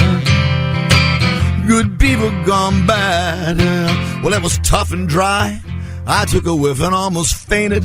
The pink had turned brown and it tasted kind of tainted. You take your chances eating out. Oh, I should have had the trout. Good beaver gone bad. You want it fresh, don't let it spoil rotten, or leave it hanging around where it's forgotten. You better eat it while it's hot, 'cause pretty soon it's not. Yeah, good beaver goes bad. Sometimes a beaver make that sound. Love is dried up, oh, it once was so delicious. She's cruel and she's cold, now violent, vicious. She was up to no good while she gnawed on the wood. No, good beaver gone bad. Everybody now, the good beaver, the good beaver, the good beaver gone bad. Wop, wop, wop, Oh, thank you, Patty J. That was very nice. Pat's part of a special program this evening. You might want to find out about that by going to bobandtom.com. A little charity thing we're putting together. Willie will be there. Mr. Oskay will be there. Josh, unfortunately, will not be there. Josh, under the weather, has got the COVID. I'm going to be doing part of Josh's act, though. Oh, that's nice. That's very nice. It'll be like he said. Okay, good. I'm in Chicken. I'll be your host, and special guest star appearance from Ace Cosby. Ladies and gentlemen, Ace Cosby will be there. Well, what's he going to do? I don't know. Let me show you. Ace Cosby, here he is with his joke of the day. First of all, happy Father's Day to all the fathers out there. Thank you. When does a joke become a dad joke? When the punchline becomes apparent. That was Ace Cosby's joke of the day. Chip, your thoughts? I'm glad you're all enjoying it. I'm enjoying your reaction. Thank you very much, Hayes. We're talking about hopping in the car to grab lunch someplace far away. A lot of folks lunch is the key for a lot of these. What is your food, like a cheeseburger or something like that, or a big steak, or anything you would even consider driving a distance? It just depends. Yeah. Every category, there's always some place that's just great. I don't see very many people being able to accompany you on that journey. I used to drive to a place that had a famous fish fry. What a church! Every church has a nice fish fry. Hang on. Where in Michigan did that happen? No, it was not in Michigan, but they had a famous fish fry. Famous. Yeah, people would drive from miles, hundreds of miles to go to the and it was only on certain nights they'd have the fish fry. Actually, it wasn't. I think. We'd go on Sundays, but it was terrific. This one I like. This guy, obviously a Donnie Baker fan. He writes, "Circus 1992." My boyfriend, his brother, and I would leave Indiana on a Thursday and drive to Boston for a 3-night stand of the Grateful Dead at the Garden. We drive home Sunday night and be back for Monday classes. So there you go. Driving for concerts. That's another cool thing. That's a whole different, yeah. Yeah, I've certainly done that. The town I grew up in, there's a restaurant there, and they serve brain sandwiches, and people... Cow brain, I'm assuming. Yes, cow brain. And people have driven from California to come and eat at this place and have the cow brains. Wow. Are they good? I don't know. I didn't know. I wouldn't eat that either. Brains I think it's like an old person thing. Brains are supposed to be amazing. Brains and tongue. Is that sweetbread, right? Something like that? Yeah. I'd be afraid that if I ate cow brain, I would start getting their memories of them grazing and then them getting milk. I would be afraid that... Then you'd never eat another hamburger. Yeah, I'd be too scared. Yeah. I don't want to eat their brains and then get their memories. That'd make a good movie. Mm-hmm. You eat the cow brains, and of course, aren't cows' lives fairly dull? Yeah, a lot of grazing. Yeah, it's not. What? Every once in a while on a Saturday night, you want somebody the tips you cows over. to do? Well, I mean, there could be that horrific. You think like a concert in the field or something? There'd be a horrific Saturday evening where some hillbilly gets drunk, and next thing you know, hey, I didn't ask for this. I think cows probably are the calmest animals of any animal you we can have. piss a cow off. They just Isn't a bull just a big cow? It's a male cow. Every time we start talking about this, we get in trouble. What's a cow? What's a bull? Okay. Who has horns? I don't want to talk. Oh gosh, we still haven't explained about the special day. I guess yesterday was actually the special day. I forgot about this. We have that Beatles thing coming up, but it's. Yesterday was a National Dump the Pump Day. It's about gasoline. Coming up, we'll discuss this. Okay, Christy? Don't let me forget. Have you seen the price of gasoline? Holy cannoli. Holy cannoli. Holy cannoli. Holy cannoli, indeed. Well, who's that? We'll find out. This is the Bob and Tom Show. Hey, welcome back to the Bob and Tom Show. Christy Lee at the news desk. There's Pat Godwin. Hello. In the performance room, there's Jeff Oskay. Yes. He's filling in for Josh Arnold, who's still under the weather. Get well soon, buddy. Or having the time of his life. I'm not sure which. He went fishing with Mick Jagger. And They both. And Greg Warren. I didn't realize it was a trip. That kind of a trip. Seems to be an epidemic going on. There's Ace Cosby. He's playing with his cat. There's Willie he's got a Griswold. cute cat. I thought he was watching all the Ernest movies. Oh, he loves those. Yeah. Oh, you love the Ernest movie, didn't you? Oh, yeah. Yeah. I like that last one, Ernest Goes to Heaven. Oh, Tom. Oh, sorry, Michael. Look, if you take a moment, Christy, it could have gone a lot worse. That's true. Okay, we got some Speaking cool of trips here. movies. I'm Chick. We got some cool trips people are doing. All right. Hey, Willie, don't laugh. You're going to love Oh, this we're going one. to talk about movies. Well, then just a sec. Okay, do you want? We have to talk about the. We got it because today's just. We missed another day. We always miss these things. Christy always walks in and goes, "Did you know that it was National Delicious Pizza Day yesterday?" No, we had. No pizza. Yesterday was National Dump the Pump Day. Now explain what "dump the pump" means. It please. started 16 years ago, Tom, with the aim of urging American drivers to use public transportation. National Dump the Pump Day falls on the third Thursday of June each year. And, of course, with gas prices over $5 a gallon, it's taken on a special significance this year. Now, I'm sorry we missed it. Not that I would have participated, but today is National Pump the Dump Day, which is a day to remind RV owners to. Yeah. Well, you go out and make love to a pile of trash? What are you talking about? No, you clean your RV because you got an RV, right, Jeff? Yeah. No. An RV? No, I don't have RV money. Oh, you got I have a tent in the back of my truck. That's so. No, if you've ever taken public transportation like I had to for 5 years, it's every day is National Sit in a Dump Day on the bus. Did anyone expose themselves while you were on the public transport? No, that never happened. What happened all the time to me, riding the bus was fine. Waiting to ride the bus is where it sucks because you're just out there for everyone to stare at. And in our city, they've made all the streets drain directly in front of the bus stops. So after a good rain while you're waiting on the 15, you can have a regret bath every 15 minutes. Sort of a baptism. Yeah. Now, speaking of public transportation, I love this one. We're talking about taking day trips or whatever to maybe have some cool food. Mm-hmm. Let's see. This is from Jeff in Cincinnati. He goes, "I'll take the Amtrak train 10 hours from Cincinnati to Chicago just to get Giordano's pizza." Oh, yeah. Giordano's. And my friend, take the train from Cincinnati to Indianapolis because there's one there too now. They're expanding, baby. And a lot shorter train ride. But you got to get the right kind of pizza. That's what these are all about. It's about the journey, ladies and gentlemen. Okay, here's one. "I live in Charlestown, Indiana," writes Marcus. Chuckville. Chuck City. "I will drive 7 hours to Ann Arbor, Michigan for some great beers at the Ann Arbor Brewing Company. However, every time I do, I have to get a hotel because I don't want to have just one beer and drive back." Oh, well, he's safe. And he goes, "This weekend I have an excuse to make a trip up there to see Al Jackson." That's right. Al is in doing, Ann Arbor. Just tomorrow night. Yeah, though, Saturday right? night. 2 shows. Oh, okay. Saturday night. Yeah, by all means, go check out. That Yeah. brewery thing seems to be a popular subject. This gentleman, Donald, he and his wife drive 4+ hours from Cincinnati to Gatlinburg about 4 times a year to get a couple cases of Cherokee Red Ale from Smoky Mountain Brewery. One of their favorite beers. Ale. That sounds good. Yeah. This, you know how we do these topics and we get the letter that we go, well, This is the last one. We're finished. But I got a whole stack of them. We can't be finished. Dear guys, I once drove almost 1,500 miles each direction, about 22 hours, to eat at the Y. Oh, is this a... Does that count? That's a Different subject. All right. Put your face right.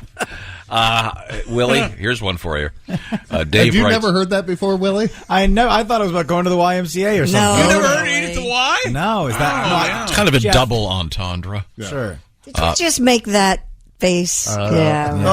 True. Okay, do you want to hear a true story? Yes. This is every word of this is true. When Melissa Etheridge first emerged as a recording artist. Oh no! No, this is true. Melissa Etheridge she was in here She was on the. Yeah, She's terrific. She got mad at me because I say I asked her. I said, after a big long concert, do you have to hustle onto the bus to fix everyone dinner? And she didn't find that funny. Did not think it was funny. Yeah. But she had the first I knew of her. She had a great song called "Similar Features." Yeah. Just terrific. So I went to see her show, and I was not necessarily aware of her following, if you will. You are if you go to her show really quickly. Yeah. And it was a largely female audience, but it was a great show, and I stayed for the whole thing. But there was a woman standing next to me, and remember, every word of this is true. A woman standing next to me held up this, what do you call it, handmade or hand-modified jean jacket, and that she'd put all kinds of stuff on. What do you call those? Bedazzled, and a bunch of other stuff. And hand-sewn, very elaborate. Like embroidery? And heaved it up on stage for Ms. Etheridge's use, apparently. It was a gift. Yes. And then she took her hand and made kind of... Imagine if you make the peace sign. Sure. Churchill. Right? Yes, the Churchill. Yeah, like Victor, Churchill. Yeah. Okay. But top of mind, Churchill. Or a piece. Or the piece. And then you I'm trying to explain this to Jeff and to Willie. Oh. Then you turn it around so your thumb is facing your Yeah. place it under your chin. It's the international sign for conolingus. Jeff just Thank did you. it. You know what? Thank you, Willie. Thank you very much. You're allowed to say that. No, but It's then, so easy. And then the woman next to me did this kind Words of mean tongue things. yodel thing. Did I mention what a great song Similar Features? If you ever get a chance. Yeah. It's a great song. I may have been at that same I'm not even, this isn't a joke. It was at the Vogue. Oh, no. I was outdoors, and a woman at the show, Melissa had a song called Come to My Window. Right. Sure. And a woman had brought an entire window pane with a working window and was holding it up. It's like, how did you sneak that through security? Joke. It was amazing. How did she get I that? don't know. I love stuff like that. I wonder if her husband, if she has one, is the guy that brings the fence in to the football games. I bet so. The defense guy. Yeah. Okay. No, that was a terrific show, by the way. Why didn't she just bring a pocket vag in? I mean, that's what that song means. Instead of a window. Well, I know, but I mean... Drown in my own desire. Is that what that song's about? Yes! My It is? window and opening. Hello. I thought she was I think it's a little more subtle like than Romeo that. and Juliet. She says, drown in my own desire. No. So, Pat, you got any Here it songs? is. Put your No, face sorry. on it. That's what it means. Oh. My point is here, Similar Features, if you get a chance, it's a brilliant song. How about this one? This guy, did I do Dave driving to from Peoria to Chicago on Dave Clark in here, Street? man. On Clark Street for Al's Italian Beef. Oh, No, you haven't done that. I told the story about my friend that loves Italian beef yesterday. Al's Yes. beef it's not my favorite in Chicago. Johnny's in Orland Park is my number one there. But yeah, Al's beef is delicious. Got a bunch of these. This guy drives from Albany, Georgia to Frankenmuth, Michigan. They've got all the billboards. Isn't that Christmas every... It's always Christmas. It's always Christmas It must there. be amazing. What's wrong with working you? there. You put down the legs in, now you're putting down Frankenmuth. When I was a little boy, Think about it. we would drive through Frankenmuth all the time, and this is what an idiot I was then. Not that I'm not now. I thought that's where Frankenstein was from. And then How when I would was, you like and then to I can work- remember hearing the story of the birth of Jesus and all the thing about frankincense. I had the same deal. How would you like to work at a place where it's Christmas every day? You'd lose your mind. Oh, I'd hate it. Oh, the Isn't there a- songs. Isn't there a Simpsons where he goes to Christmas every day and Homer says, this must be the best job ever. And the guy goes, please kill me. We've been recording a bunch of Christmas songs in the last month, and I'll tell you what, it's hard to get in the Christmas spirit sometimes. Yeah. Especially with Haywood. All right, Scrooge. Haywood, do it again. Oh. How soon can we get him out of here and fix this? Coming up, we have exciting things in the news, including Ferrari news. Oh, yeah. A kind of cool story about Ferrari. I insist you speak with an Italian accent when you do the Ferrari. I can't do accents. Well, you should try. You should try. When we come back, That's not bad. that's good. When we come back, Tom Wilson, friend of the show, Biff from Back to the Future. In big news, Ace, you're going to love it. It involves VHS tape and big money. This is the Bob and Tom Show. Hey, welcome back to the Bob and Tom Show. Okay, all right, second half of the show. Yeah. Coming in brand new. Here we go. Forget about everything that's happened. We're going to move forward. So you'll be coming in hot. I'm coming in. How about you? That's right. There's Christy Lee. Hi, Chick. At the news desk, there's Pat Godwin. Hey, Chick. There's Jeff Oskey. Hey. Josh Arnold at home with the COVID, he says. There's Ace Cosby. Manning the track phone hotline hot phone. There's Willie Griswold. Hey, man. I'm Chick McGee, and here's Tom Griswold. Thank you very much. Don't forget, coming up next week, Global Beatles Day. We'll do the countdown for you. Also, coming up down the road, it'll be the celebration of Josh's 6th anniversary on the show. My 5th anniversary was 2 days ago, but let's not worry about that. Well, that's Jeff Oskey. Nothing, not a word, not a peep. Jeff will be standing in this evening, helping out with our special charity show. Josh cannot be there. He is under the weather. So thank you for stepping up. Yeah. Jeff, we'll look forward to seeing you this evening. And, of course, a very special appearance from Ace Cosby. Can you believe it? And No, I can't believe it either. I am so sad I'm missing this. Because the idea is for people to come and enjoy themselves. And here It's he for the comes. kids. Come on. Ace, would you care to do a bonus joke of the day? Of course. He's always got one. Sexy man with a deep voice. Got one. Ace Cosby, here he is with his joke of the day. Think about this. About 25 years ago, we had Johnny Cash. We had Bob Hope. We had Steve Jobs. Now we have no Cash, no Hope, no Jobs. That was Ace Cosby's joke Yeah, of the I saw that on day. the Boomer Now you're Media being Facebook petty. page, too. What are you, Mark Russell? What's going on over there? my dad loved that joke. He just made his day. Yeah, your dad loved that joke when he was a teenager. I'm sorry.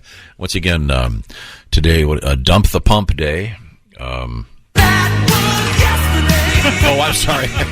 Dump the Pump Day was yesterday. Scared me to death. That's loud.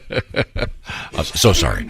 I believe we're in the realm of news with Christy Lee. Is that correct? Yes, you are. A sealed VHS tape of Back to the Future has sold for $75,000 at auction. That's ridiculous. According to Heritage Auctions, the shrink-wrapped tape belonging to our friend actor Tom Wilson, who portrayed Biff in the movie, was the subject of a bidding war during the auction house's inaugural VHS and home entertainment signature auction. In near mint condition, the VHS tape sold for $75,000. Several more of the tapes were sold. He said, quote, "The urge to open the shrink wrap was nearly unbearable because not only does it include Back to the Future 1 and 2, but also the documentary secrets of the Back to the Future trilogy." Wilson wrote notes to accompany each of his tapes and has offered to sign each container for the winning bidders. The event saw a total of 260 VHS tapes sold, Ace, including copies of Goonies for $13,750, and one went for $50,000. Jaws went for $32,500, and Ghostbusters $23,750. Wow! Do you have any of those, Ace? No. I've got tapes still wrapped because I don't sit down and watch movies like that. So you have, So you may have to still You in the might look wrap. into You might those. have some that have some value. Yeah. I have a somewhere down here. I probably should put this where it doesn't get all messed up. You have an old Christmas gift. Probably. I have a Star Wars Jar Jar Binks. What do you call these toys? Action figures is still in the wrapping. In the in the wrapper. Because I thought Jar Jar Binks was kind of cool, and everybody else it got politically corrected out of. Didn't get politically corrected. Just the CGI was bad, and he was weird. That's all it is. He was weird. I like weird. I'm weird. Now he sounded right. They were trying to add some diversity to outer space. And they got canceled for it. That's not what happened. Tom Wilson is also a painter. In fact, we have a beautiful copy of one of his paintings in the hallway. Nope, it's in the bathroom. You know it is. Not anymore. Not anymore. It's in the hallway. No, it's out in the hallway. Well, it belongs in the bathroom. Well, then I stand not corrected. I'm pretty sure it belongs in the bathroom. Was it in the bathroom? It was Yes before or we no? painted. Yes, it was, but I didn't say where it was. I said where it is now. The larger point is, you two are going to kill each other. I hate it when my parents fight. Tom is a very fine painter, and he paints objects from his childhood, among other things. And It's a frisbee. Viewfinder. Viewmaster. Viewmaster. That's amazing. Look, Daddy, I drew a yo-yo. It looks just like it, only bigger. Wow. Why are you being so mean to Tom? We love Tom Wilson. Tom, of course, he's in many. If you Google him, he's in lots and lots of TV shows and movies still. But he's very famous for playing Biff, and he has a song to answer the questions of what it's like to have been in a movie that is legendary. And he did it for us, and this is what it sounds like. This is just a song. Everyone has a lot of questions for me, Back to the Future stuff. Right. So I just wrote a song to save everyone a lot of time. Oh, good. When I'm flying in a plane or I'm on the street, there's a lot of friendly people that I like to meet. They shake my hand and never ask my name, and they start asking questions that are always the same. Hey, what's Michael J. Fox like? He's nice. What's Michael J. Fox like? He's a nice guy. What's Michael J. Fox like? Look, he's an alien. Just stop asking me the question. I went to the bar mitzvah of my nephew Josh. Now I'm not Jewish, but I like to nosh. Put on my yarmulke, started to pray. When the rabbi leaned over and I heard him say, hey, was that real manure? No, it wasn't. Was that real manure? No. Was that real manure? Look, it's a movie. Just stop asking me the question. Can we take your picture? Come on, look mean. Would you call my friend a butthead on his answering machine? Hey, questions, just fill my head. I went to my doctor. My doctor said, hey, Tom, what does a key grip do? He sets up lights. What does the best boy do? Help the key grip. What does a producer do? I don't know. Stop asking me the question. Do you all hang out together? No, we don't. How's Crispin Glover? I never talked to him. Back to the Future 4. Not happening.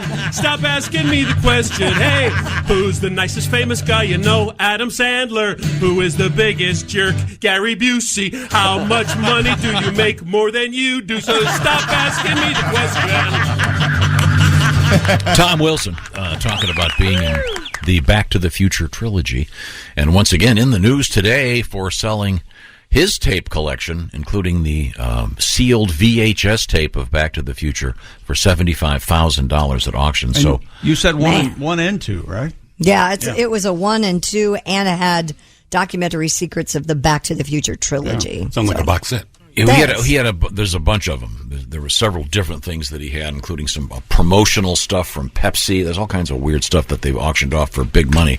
And you have how many VHS players at your house? Active 2. Oh, is one of them needs to be repaired? Has a tape stuck in it. Have you ever got into that, like fixing the VCRs or anything? Do you know? No? Little side hustle. Have you tried meth?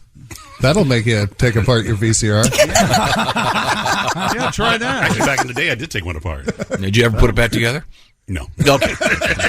That's sort of the hard Neither part. do they. Yeah. Coming up, a tribute to action figures. For those of you that are interested. And for the rest of you, well, sorry. Christy, also, what do we got over there? What are you going to tell me? We have an update on the dress that Kim Kardashian wore to the Met Gala. Do you say gala or gala? I think they're both correct. I think gala sounds better. Isn't gala the bathroom tissue? No. Gala is something. You're right. It's like a product. Isn't it? I'm not sure. No, wait, isn't it paper towels or something? I don't know. Joe Exotic is in the news again, as is John Hinckley Jr. And guys, drinking lager might actually improve this part of your health. Cool. Okay. What part is that? We'll find out. Is it penis? Is it close to penis? A little above. Mm-hmm. Belly button. Is it the belly button? Your tongue, maybe? Oh. And also, if we're talking guys, would you wear pearls? Yes. Sure. Heck Okay. yeah. I'd wear pearls. It's a new trend with It's men. no different than those chokers we used to wear back in the 80s. You'd wear a You'd wear pearl necklace? Sure. Okay, and then no double entendre. I am not saying a word. Yeah. Okay. Yes. Sorry. Splash me with you, Tom. Give me some you-goo. Hit me, Tom. Hit me with your you-goo. Boy, nobody saw that coming, huh? No, their eyes were closed. Got a button up. Okay, where was I? You're gonna need these goggles, Dorothy. Coming up, as you said, Joe Exotic is in the news, and also perhaps some scary radio signals. And you got that song almost ready, Pat? We're doing one more rehearsal. Okay, good. I'm looking forward to it. Nothing can go wrong now. No. This is the Bob and Tom Show. Welcome back to the Bob and Tom Show. Christy Lee at the news desk. Hi, Chick. There's Pat Godwin in the performance room. Hi, Chick. Hey, Pat. Boy, do we have a surprise for everyone. There's Jeff Oskey. Hey. Filling in for Josh Arnold. Oh, well. He's at the Hope you got your ice. sidekick chair. There's Ace Cosby manning the track phone hotline hot phone. You hit a button and the ice comes out. There's Willie Griswold. You're in the building more than any of us. I'm Chick McGee, and here's Tom, and I'd love to hear the explanation as to what went wrong with something else. I got some ice. All you have to do is hit a button. Well, yes or no? Did you get sidetracked, seeing someone and started talking? No, I'm struggling with the ice machine. I got it working. Yeah, I know how complicated those are. It's a one button. There's a picture of ice cubes or water. And Or you can say, ice. hey, Mark, can you get me some ice? Yeah. There were no glasses down there. When you're flustered and when you're angry, it's the funniest thing in the whole world to me. And this morning you've been both. Yeah. More than ever. And it's How my do the people favorite down there? There are no glasses down there. You're a lunatic. Survive. You took a sleeve over there like a week ago. You know, Oh, they must have used them all up. Do I have to supply everybody in the building? maybe the people down there are not, they bring their own cups because they're trying to save the planet. Hey, the people down the hall. Well, it's not working. No, Okay, you've been outside. It's not working. So that's what you say. You say just throw it away. Yeah. Just throw in the towel. Well, I don't know what these cups are. I'm sure this is recyclable something, I suppose. Styrofoam? What? This isn't styrofoam. It's some other miraculous product from Canada. We have to... Well, despite the fact you were late, welcome to the show. Yes. thanks. Welcome back. You're welcome. Enjoy some nice iced tea from this plastic straw. Tom. Yeah, I know this is going to end up in a seal's throat. And now, Tom Griswold on the wrong side of everything. There has to be a way that our culture can come up with a disposable unit to grind these straws into something. I understand I saw a documentary the other day where they're called superworms, and they eat styrofoam. What? Yes, they love styrofoam and they eat it. Well, Can you fish with them? And they function. Is and it good for them? Are they all I right? don't know. They like it. They All right. seem to like it. It's like cotton candy. Well, we can figure something out for our culture. In the meantime... Why don't you figure out getting back to the show on time? How about that? Start there. There were some cups down there. I could have... Do we where want was I? to acknowledge what's going on in there? Yeah. Pat, you guys... Is Dean in there with you? Yeah, he's there. Oh, there Yep, he goes. sitting Okay. right there, big as life. Look How at about the monitor? How about the monitor, Tom? Did you know there was a monitor there? Yes, it's easier for me to look to the right And than the it's left. one of the only. It's only one of a TV that's bigger than my TV at home. So wait a minute. It's easier for you to look this I can look way. through the glass. I just can't see because there's a reflection. Dean's Well, in that's there. handy. Okay. And it's not like there's anything important to the left, like a big TV monitor or your son. Hey, that's a pretty cool. That's a pretty cool double cutaway Gibson, Dean. Hey, thanks. These are humbuckers, Tom. You know Oh, that. Humbuckers. Love the humbuckers. Yesterday, we were talking with Al Jackson, who, by the way, is doing a couple of shows in Ann Arbor. Saturday night. Saturday night, go see Al if you're in Michigan or drive from wherever you are. We got talking about... What if I don't live in Michigan? Well, you could drive. Oh, okay. You could fly Thank in. you, Tom. Where was I? The point of this exercise is... Yes. Al got talking about, in the history of hip-hop, certain beverages were mentioned. Right.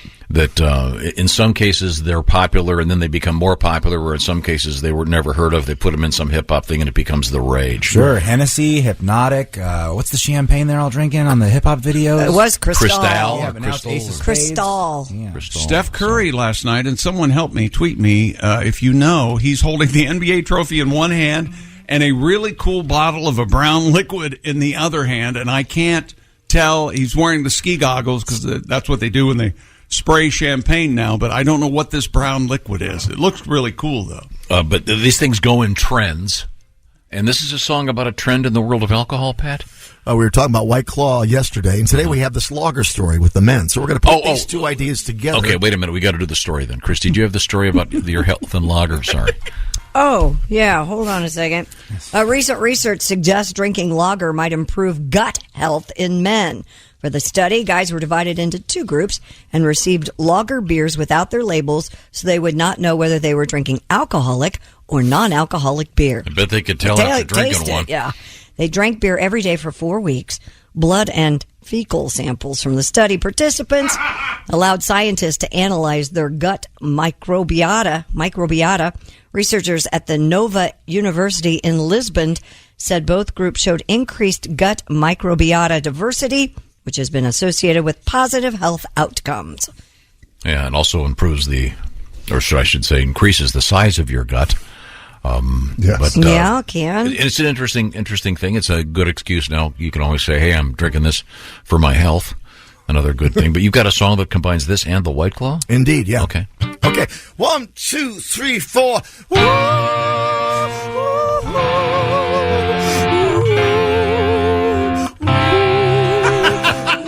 I apologize to any dogs listening. Drink a White Claw after yoga. Get your nails done. Sing it, Jack. Blonde-haired cougars, online dating, men much younger. Christy likes them. She's given up on her poulet foussé. If you drink White Claw, you start singing like a girl. Get a hold of yourself. Drink a beer and sing like a man. Have a lager every day now. Improve your gut health. Just have one now. Drink responsibly in moderation. If you abuse booze, you'll be taken for rehabilitation. Here we go, falsetto. Have some fun. Oh, here we go. If you drink too much, you start acting like a fool. Have one lager a day and try not to have two. Thank you very much. Yeah. That rocks so hard. Woo! Oh my God. Apologies to Cream Yeah. for that one. The White Claw tribute. Well, you get up there, don't you, Pat? Yes, I do. That was very Stay nice. up there. The Sirens. Oh. They call it a falsetto, but I think it was a real setto. Yeah, that was nice. Yeah. So those are humbucker pickups, huh? Oh my gosh, yeah, so these are humbucker pickup. This is a Gibson guitar, and that's where the humbucker came from. This guy named Seth Lover. Can you believe it? Did you ever take some humbucker pickups and strap them onto a Strat? Oh my gosh, Tom! It's what they call a super Strat. Eddie Van Halen. Okay. Got that whole Okay. thing started back Well, in the 80s. we'll do a podcast about that some other day. Fender Stratocaster. Thank you very much. Is that pearl inlay in there, Dino? My goodness. What's that? Pearl inlay? Oh, this is not actual pearl, Willie. That'd be horribly expensive. This is what they fondly call mother of toilet seat. They jokingly call it that. Yeah. I've been hearing from guitar people now. All right. We were talking about our friend Tom Wilson, the actor famous for playing Biff in the Back to the Future trilogy, and I mentioned the point of the story was that he sold a sealed copy of Back to the Future on VHS tape. For $75,000. There are people that are collecting VHS. I've always contended that I'm sure there are probably men out there who the world of pornographic material on VHS probably has somehow been positioned in their brain that they have to have their porno on VHS. You know that's out there somewhere. It's been imprinted that way. The sound of the film loading, probably, or the videotape loading, yeah. Interesting now is that a lot of folks use Pornhub, the website, that service, and a lot of their branded content will start with a little kind of drum fill. It's like, and there's like a little internet trend where folks are playing that sound in front of, say, their grandma or their best friend, and then you see the person kind of light up, like they know what that sound means. So you play the sound, then you know that grandma watches porn. Does that make sense to you? Are you getting that? I get it. Have you tried it? I've not tried it. Okay. I mean, in here, I'd probably get it. I think maybe Jeff would get it. Godwin, he's in, right? I'm in. Yeah, Godwin gets it. So it's like there used to be certain sounds associated with computers and interesting and good to know. I mentioned that speaking of objects that are sealed, I do have a nice gift here. Yes. It's a Star Wars Episode 1 Jar Jar Binks action figure. Uh-huh. I probably should have kind of bent the corner so this would not be considered mint. Yeah, it's never going to be worth anything. Just throw it in the trash. I'm sure there are people that said to Tom Wilson, hey, that VHS of Star Wars or whatever it is, Back to the Future. That's not going to be worth anything, and he got $75,000 for it. True.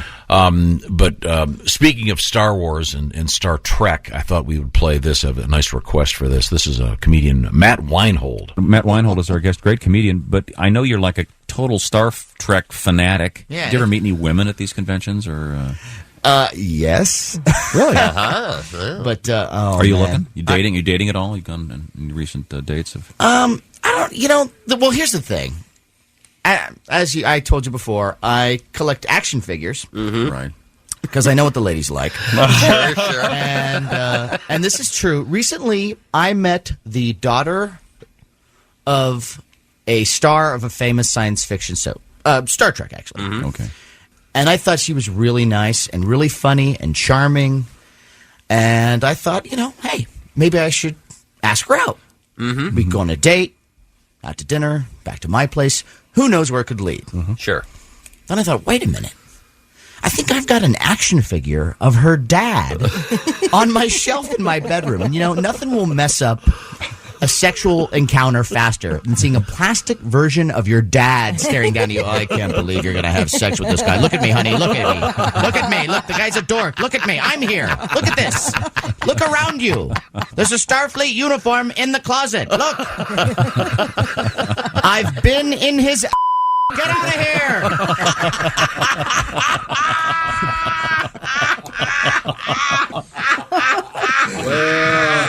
And before, right now, I know that there are a lot of hardcore collectors that are listening to this, going, "You shouldn't take them out of the package. You shouldn't take the figures out of the package." Yeah, they didn't even hear what you said. What? Figures are worth less if you take them out of the package, but you put them in your they're worth even less. No one wants ass figures these days, Matt. I know what you're thinking. Maybe you can clean them up or something. A little alcohol, some soap and water. But the hardcore collectors, they know. It's like, ooh, Boba Fett. Ass figure. Hey, come on.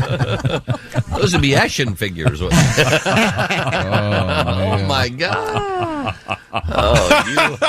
You. Matt Weinhold. Remember, don't put the action figures in the old keister. Thank you very much, Matt. Now, we have Christy Lee at the Bob and Tom News Desk, and it's time to move on if we missed anything in the news. Yeah, there's a new trend in men's fashion that may or may not surprise you. According to CNN, men are now sporting pearl jewelry, including necklaces, bracelets, rings, and earrings. Pearls have been spotted among Major League Baseball players, models, rappers, and, of course, Harry Styles. Zales executive from the Zales jewelry store, Angie Kennedy, said, quote, men's jewelry was starting to take off pre-pandemic. Then as we started to live in this virtual world, it quickly became about how we can wardrobe from the neck up. Kennedy added, in the last baseball season, we saw baseball players come to the field with pearl necklaces on, and it solidified the trend for us in the jewelry business. Well, Babe Ruth used to come on the field with a couple pearl necklaces, mostly next to the ketchup stains in his uniform from the baseball Annies, but... yeah, he did. Yeah. When I was a boy, I loved that song by ZZ Top, Pearl Necklace. Sure. I was 8 years old, running through the house, having no clue what the song was about. I'm with you on singing this it too. at the top of my lungs. Yep. I had no idea until I was well into my 20s. Yeah. I was like, oh, that's what I was singing? Yeah, I thought, oh, he's so nice to his girl. He's buying her a pearl necklace. That's what it's about. I mean, you can go down Filth Alley and change the meaning of it. Well, there's a line in the song that says, that's not jewelry he's talking about. Well, thank you, Ace. Once again. Splash me with you, Tom. With you, Goo?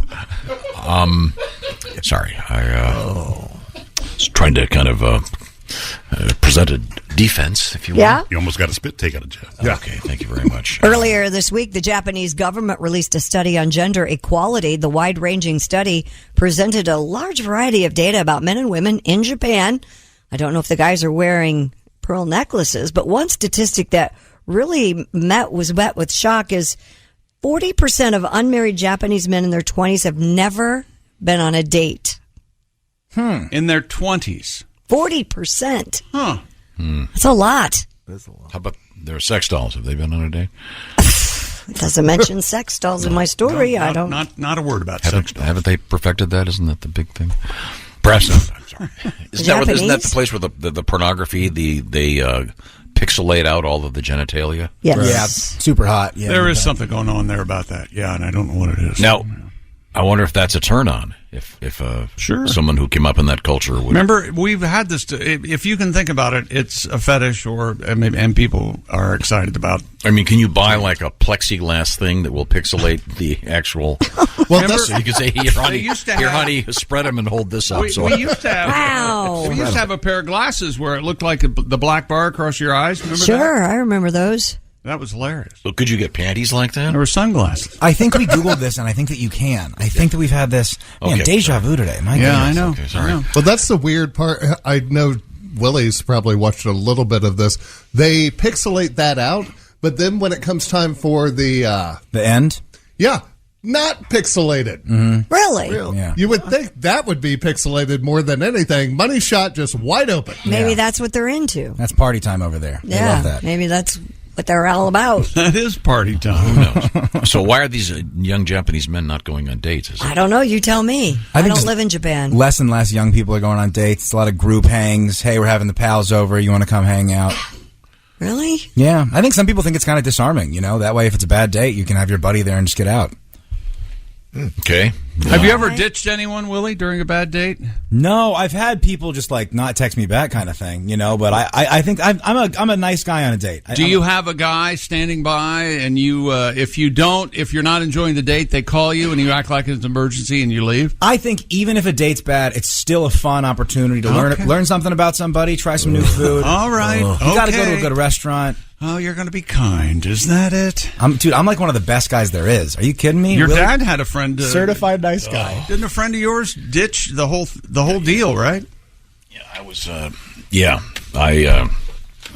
Eddie, not our Eddie. Yeah. This Eddie.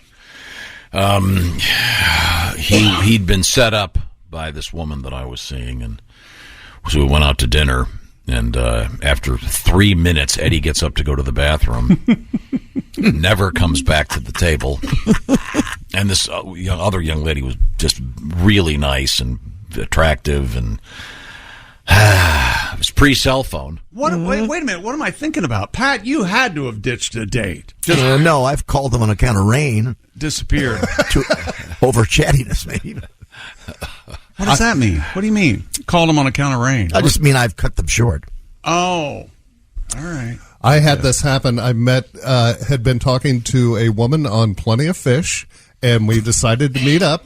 And we got to the restaurant at the same time. We both got out of our cars. We looked at each other. I was like, Katie? She's like, yes.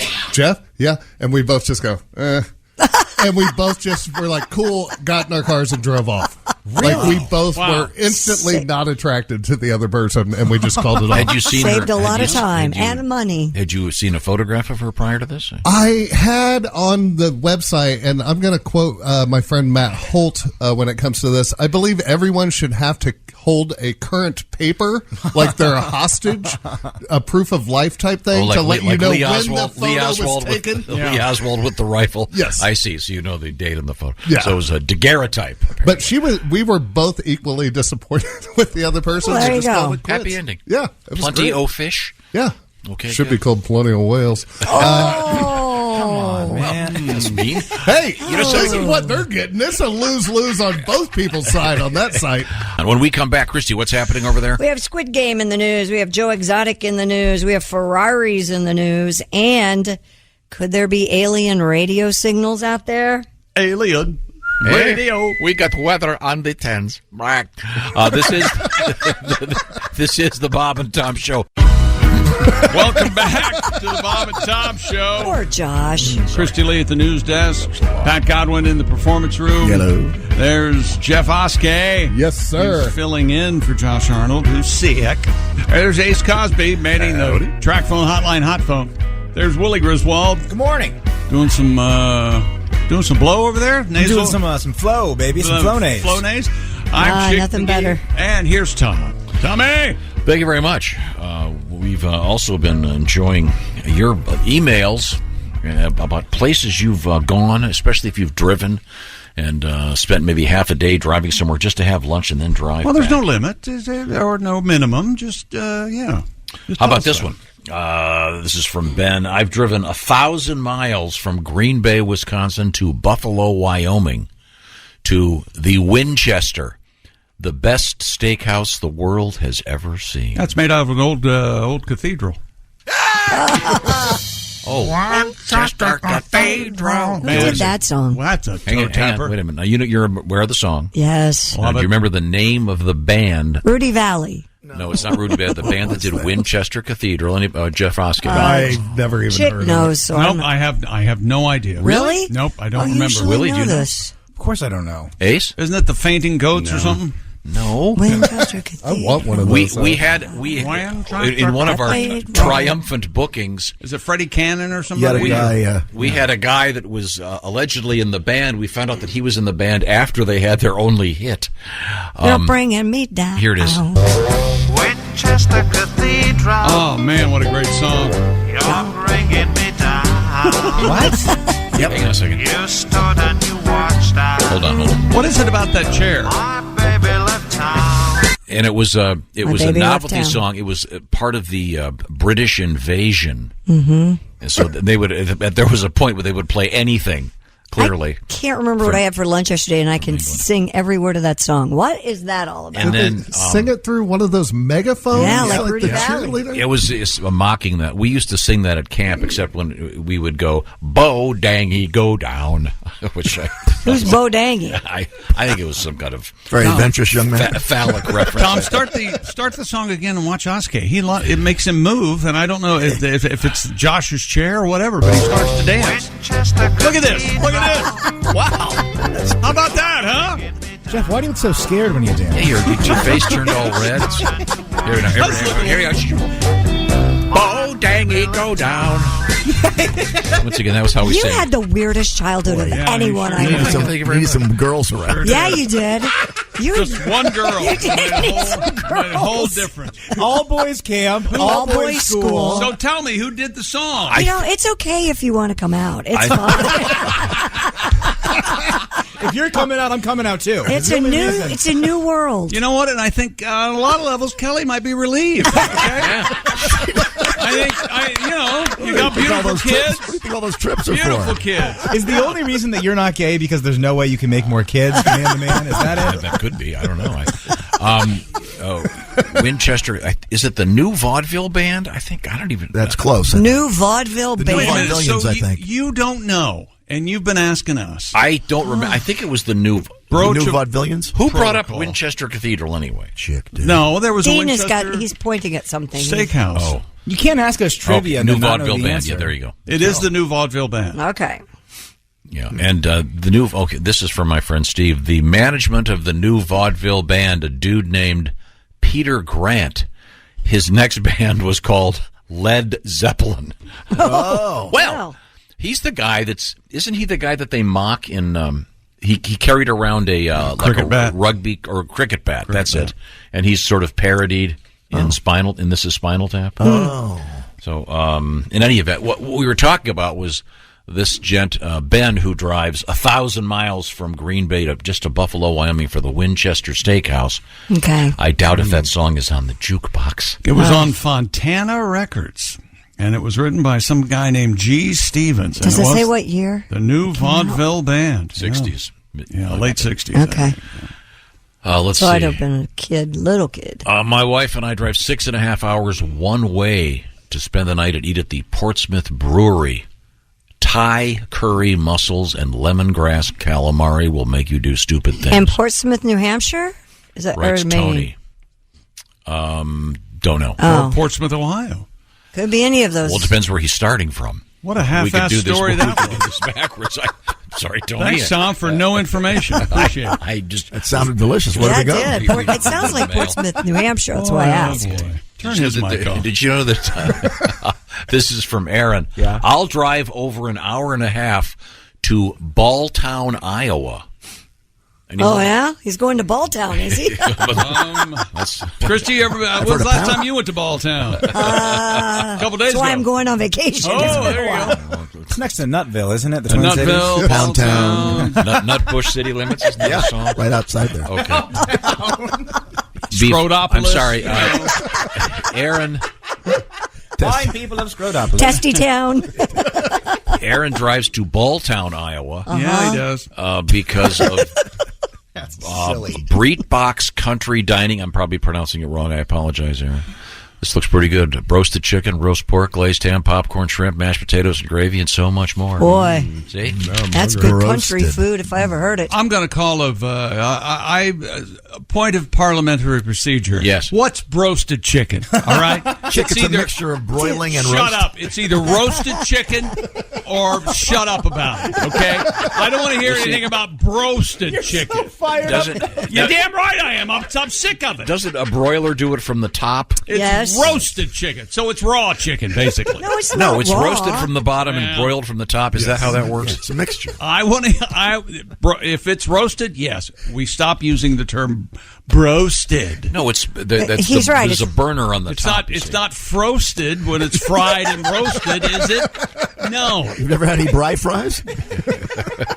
What the hell are those? I don't know. Hang on a second. Hey, we just got turduckened. What just happened? Brie fries. When we come back, we'll try to defend today's show. And we have something really cool coming up in the news. Sounds kind of like this. Oh, yeah. Weird. What does that sound? More weird sounds coming up. Yeah. And Happy birthday to you. oh, happy birthday, Mr. Do President. we have Jeff Oskey today? And we have coming up news yeah. we failed to mention with Jeff Oskey. Can I ask a favor? Can you just sit there in the tie and do it, or do you have to that's go what I to was the going to do. He did it last week from your seat. Oh, really? Yeah, he Okay, did. good. I'm very excited. Tired. This is the Bob and Tom Show. Hey, welcome back to the Bob and Tom Show. Christy Lee at the news desk. Hello. There's Pat Godwin in the performance room. Oh, yes, I am. There's Jeff Oskey in for Josh Arnold. That's right. There's Ace Cosby. Howdy. Manning the track phone hotline hot phone. There's Willie Griswold. Ooh, somebody emailed me a nice picture of some new Glarus Brewing Company Spotted Cow. Best beer in the world, only available in Wisconsin. There I you thought you were going to say something else. Yeah? I'm Chick McGee, and here's Tom. We're talking about road tripping. Did you say squeezers? Yeah, I'm calling them squeezers now. Do you guys like that? I thought it was heavy gnats. Heavy gnats or squeezers? I have not heard squeezers I like before. that. I like that very much. I know we have a lot to get to. However, What? I think it's worth kind of dipping our toes into obscurity once again, because we've been talking about some interesting things. We were lucky enough to feature the new vaudeville band. Lucky enough to feature the Winchester Cathedral song. We played that crappy song. We didn't play the whole thing. We just made them suffer through a few seconds of it. For those of you that have never heard it, this was, believe it or not, this was actually a big hit at one point. Winchester Cathedral. You're bringing me down. That's enough. Okay. Were they out of records to play? No, this is the whole British invasion thing. They would Real bad. anything that was British there for a while. It's much like the Academy Awards with British movies for a while. Anything with a British accent, they'd give the Academy Award to. Oh, this is serious and important. Yeah, sure it is. Now, we were talking also about VHS tapes because the actor Tom Wilson, friend of the show, who played Biff in the Back to the Future trilogy, just sold a mint edition copy of the VHS tape. Was it $75,000? Yep, sure was. And it was sealed. And that brought up a couple different topics. But I thought we would play this. You know, admittedly, everything about this is dated, and you may not necessarily get it. And I will explain what I'm talking about at the end of this. But of course, this does feature the great Mr. Obvious. Heidi ho, Mr. O here, Mr. Obvious. Welcome to the Mr. Obvious Show. Let's take a call. Hello, Mr. Obvious Show? Hello, is this Mr. Obvious? Speaking. Hi, Mr. Obvious. A long-time listener, first-time caller. Uh-huh. Mr. Obvious, I wanted to let you know my wife and I, we just celebrating our 5th wedding anniversary the other day. Well, congratulations, and thanks for calling. I appreciate it. No, wait, Mr. Obvious. Yes? That's not what I call exactly. Oh, well, go ahead then. Well, we were celebrating our 5th wedding anniversary, and I wanted to plan, kind of a special evening. Kind of old dinner, candlelight thing? Well, yeah, I mean, that too. But Sure, those are always nice. Well, yeah, but I wanted to do something kind of extra special. I wanted to kind of spice things up a little, if you know what I mean. No, I don't know what you mean, Colin. Well, I was thinking about renting one of them movies, Oh, the old light just went on, and Mr. Obvious's head. Ooh la la. Say a lot more, Colin. My goodness. Well, oftentimes VCR owners will rent different movies to run in their VCR. Mr. Obvious, this is something a little different we were wanting to watch. Say no more, caller. Go ahead. So anyway, I go to my favorite video rental place, and I tried to find one of the movies that where the cover wasn't too risque. Well, so I found one that looked pretty discreet. Took it home, put it in the VCR, and nothing. What do you mean nothing?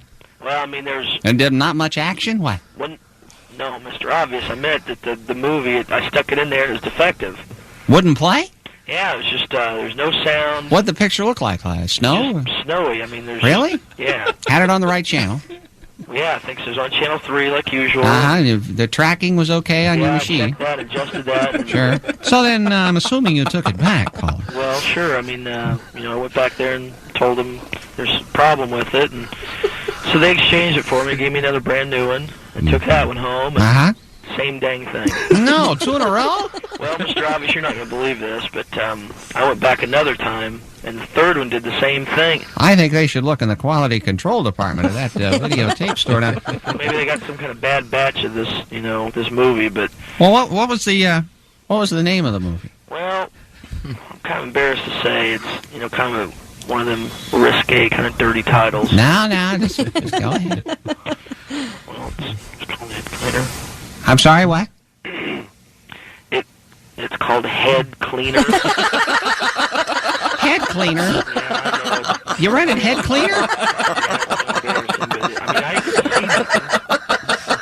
Caller, a Head Cleaner is tape used for your VCR to clean the interior apparatus of your VCR to make a better picture, to clean the heads on your VCR. Head Cleaner. It's not the name of a spicy, racy movie. It's not a dirty movie? No, it's working properly when you don't see a picture. It cleans the heads on your VCR. It's a head cleaner, yeah. It's not a movie at all. Never made the connection. Mr. Obvious? Yeah. You're a lifesaver. Thank you, caller. Join us again next time on the Mr. Obvious Show. There you go. Admittedly, dated, but today's the day we're celebrating the VHS tape after the sale from actor Tom Wilson of his VHS copy of the movie trilogy he was in, Back to the Future. A little bit of a VHS knowledge. And do you get that, Willie? Are you?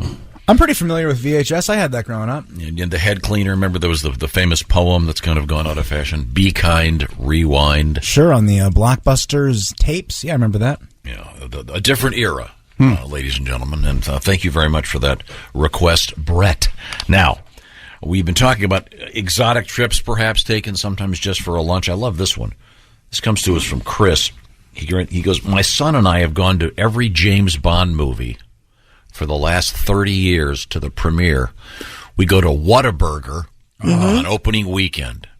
My youngest son flew from Denver to Midland, Texas. I pick him up there. We drive 2 hours where my other son lives so we can go to Whataburger and the movie.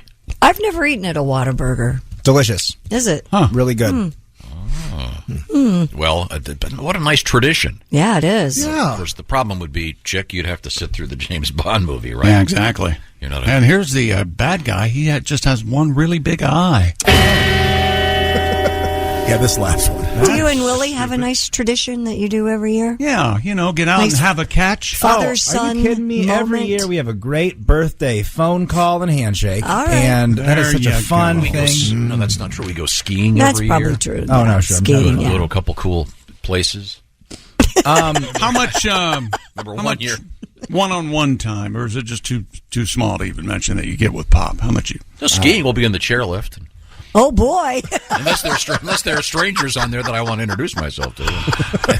Shouted up on the lift. God forbid you're on a chairlift with Tom. Where are you guys from? Oh, Petoskey, Michigan? And he freaks out. Oh, my God. I love Petoskey. Blah, blah, blah, blah, blah. There's a great brewery called Three Floyds up in the region, Northwest Indiana. Sure. They will have men from all across the country driving in on one of their release days, and they will be standing in line like a little kid on the video game release day, and they're all just kind of waiting there. And I have a buddy. He will go. He will not shave. He'll wear a baseball cap because you can only get 2 cases per person. Right. He'll get 2 cases. He'll leave. He'll shave in a gas station bathroom, take his baseball cap off, go back, get 2 more cases. He loves it so much. Wow. Tell him. Well, I'm not telling Now, anybody. you just said that on the air now. I'm not going to say his. I'm not going to rat Chris out. Oh, my bad. Whoa! Yeah, I owed a favor to a guy, and I found out that he was a exotic beer lover.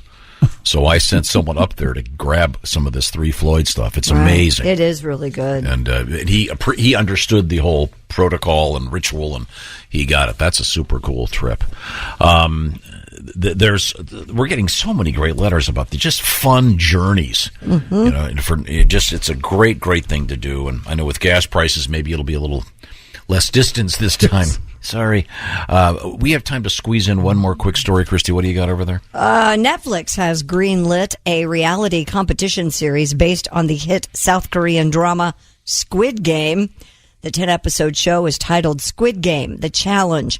According to the streaming giant, it will be the biggest reality competition series ever. I hope they kill some people. Come on. That's the only reason people watch Squid Games. Yeah, somebody got killed. That's exactly right. Hosting the largest cast and offering the largest lump sum cash prize in reality TV history, as 456 players compete for $4.56 million. Variety reports contestants will go through a series of games inspired by the original show, along with new additions, which are intended to test the participants' strategies, alliances, and characters. Others are eliminated around them. Recruitment for the series currently open to English language speakers from anywhere in the world, and you can find out more information at squidgamecasting.com. And again, isn't the reason the show was so good is because they were killing contestants as Yes, they lost? I don't think they're going to kill contestants on this particular show. Why? Because we don't kill Because that would be murder? Yeah, illegal. Yeah, but I mean the numbers it would generate. You know, there was a guy at that meeting going, no, wait a second. If we go to a certain third world country, I know I shouldn't call them that, could we kill them? Oh, my goodness. Would it be okay? Yikes. I mean, you know, we go to Saudi Arabia, they kill journalists, right? Okay. Why would you get off of that? No, I don't get off of it. That's what they did. They deserve all the bad PR they can get. It's not okay that they do that. It's not okay. Okay, but we don't need to talk about praise it. Phil Mickelson for cashing in. Good luck, Phil. Have a nice time in hell. Coming up, we're going to have a special segment featuring Jeff Oskey. It's called News We Failed to Mention. I love that segment. Plus, we have scary news from space. Oh, scary outer space news coming up. This is the Bob and Tom Show. Welcome back to the Bob and Tom Show. Look at that, Pat Godwin in the performance room. Hey, chick. There's Christy Lee at the news desk. Hey, chick. There's Jeff Oskey That's right. at the pseudo news desk. There's Wait a minute. Cosby. There's Willie Griswold. I'm Chick Whoa. McGee. Here's Tom. Does that shirt look familiar? That's one of my shirts from my office. Sorry, I forgot to bring one today. No problem at all, brother. Nice shirt. It is a nice good shirt. on you. I know. I feel great. I think it's yours now. Oh yeah, I have like 3 of his shirts at home. I wash them, I bring them back. He If you, never have touches them. if you have a cotton shirt and it needs to be dry cleaned, which is what that looks like, that's an expensive shirt. Yeah. That looks good. Oh, I like it. From the Jay Leno collection. You ever noticed my pants and my shirt are the exact same material? Nothing like cotton denim. It's great. Denim on denim is in right now. Canadian It's very tuxedo is trendy. what they call it. Okay, that's good. Now, Mr. Oskey is here for a reason. This is our weekly feature. I think we're going to start making it a daily feature. I enjoy it so much. It's about mistakes that we have made and things that we have failed to do in this show, which is almost anything relevant or interesting. So you'll correct that right now with, you can do the introduction. Go ahead. That's right. Go ahead. Hit my music, chick. If you want me to, I'm your puppet. All right. That wasn't my music, but I'm Jeff Oskey with the There Failed he- to Mention News Desk. Here he comes. Oh. We give you a lot of the news each week. I'll do it over here. And now we Jeff Hoskey. Okay, with you. Okay, news. What? Who the hell's that? Jeff Hoskey. You do without the marbles in your mouth? I'm a Bluetooth Here, now. try this one. Here you go. Now it's time for Jeff Hoskey. You do intro the show. Here's Jeff Hoskey. No, you got to intro the name of the show. This is a bad show we're having today. Time now for news that we failed to mention. Here's Jeff Hoskey. There you go. A large snake was removed from a gentleman's brand new couch. What you failed to mention, I bet that's the last time he buys his couch at Larry's Discount Furniture and Snake Emporium. Snake World. A few months ago, they made the world's largest pot-laced brownie. Nice. What you failed to mention, it was baked by Sarah Lee's less successful brother, Greg. Greg Lee. Greg. A customs agent seized 110 pounds of illegal bologna at the border. What you failed to mention, customs agents have a way of seizing your illegal B-O-L-O-G. Let's try it again. Because custom agents have a way of seizing B-O-L-O-G. Nope, I'm still off. No, that works. No, it's okay. The melody was wrong. Oh, here we go. I got it now. Now, here's Jeff Hoskey. Probably okay to miss that last one. Thank you very much. Border authorities again? Yeah, found 52 live reptiles concealed on a man, with some of them even stuffed into his groin area. What you failed to mention, the man was suffering from erectile dysfunction. Erectile dysfunction. Reptiles, you see. I get it. A family's dog that had been missing for 12 years was finally returned to them. What you failed to mention, just in time for the kids to watch it die. I would have skipped that one. That's a meme. That's so sad. TSA allowed a man to bring a charcuterie tackle box on a plane containing many meats and cheeses. What you failed to mention, finally, hopefully now they'll let me start bordering with my broccoli and cheddar soup case. Soup case. Yeah.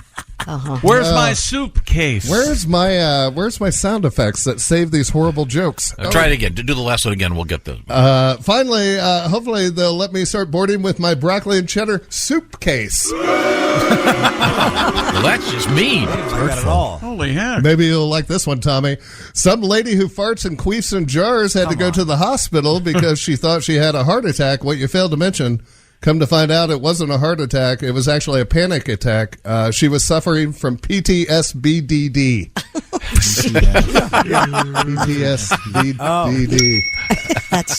Here's your sound effect. Authorities checking a shipment of frozen onion rings found 900 pounds of cocaine. Whoa. What you failed to mention, talk about your drug rings. No? Okay. Really, dead silence. All right. So that's what we're doing today.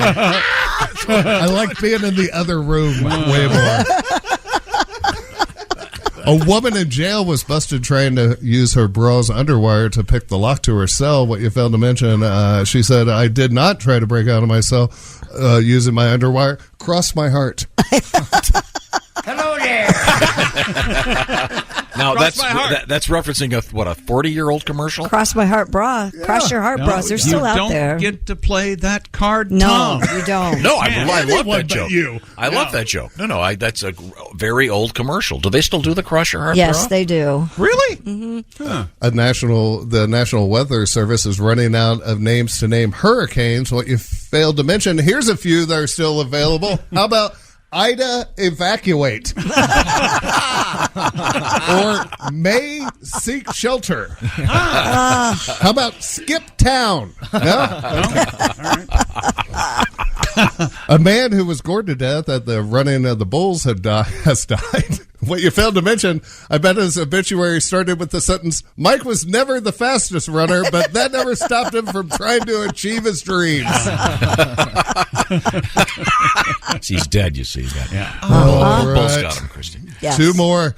A woman set an ice diving record by swimming under ice for some impressive length. What you failed to mention, insert glass ceiling joke here. Oh. No? Okay. And finally, a dangerous Asian spider has been spotted on the east coast of America. Wow. What you failed to mention, they're super easy to spot. They're the ones helping the American spiders with their homework. I'm Jeff Oskey, and this is the news that we failed to mention. That's right. Pew, pew, pew, pew, pew, pew. This has been Jeff Oskey, and news we failed to mention. Thank you. I wish I would have failed to have done it. Oh, no. Hey, at least you got a nice shirt out of the deal. Time now for another feature. Yes? It's time for the Napa Big Deal of the Week. Oh. At Napa, when it comes to serving you, their motor never quits. From next-day delivery to getting involved with local communities, that's Napa know-how. I wonder what the Big Deal of the Week will be this week. We got a lot to choose from. All right. We have the bear. Oh, sorry. We have the dog. Excuse me. The dog that ran into the gorilla cage at the zoo. They had to get the dog out before the gorilla threw the dog and said, fetch this. I wonder if this head comes off. How about this one? I love this story. There's a town in Colorado. They want to rename the town Kush because they have a thriving cannabis growing industry there. It's a huge deal. And they're voting on it real soon.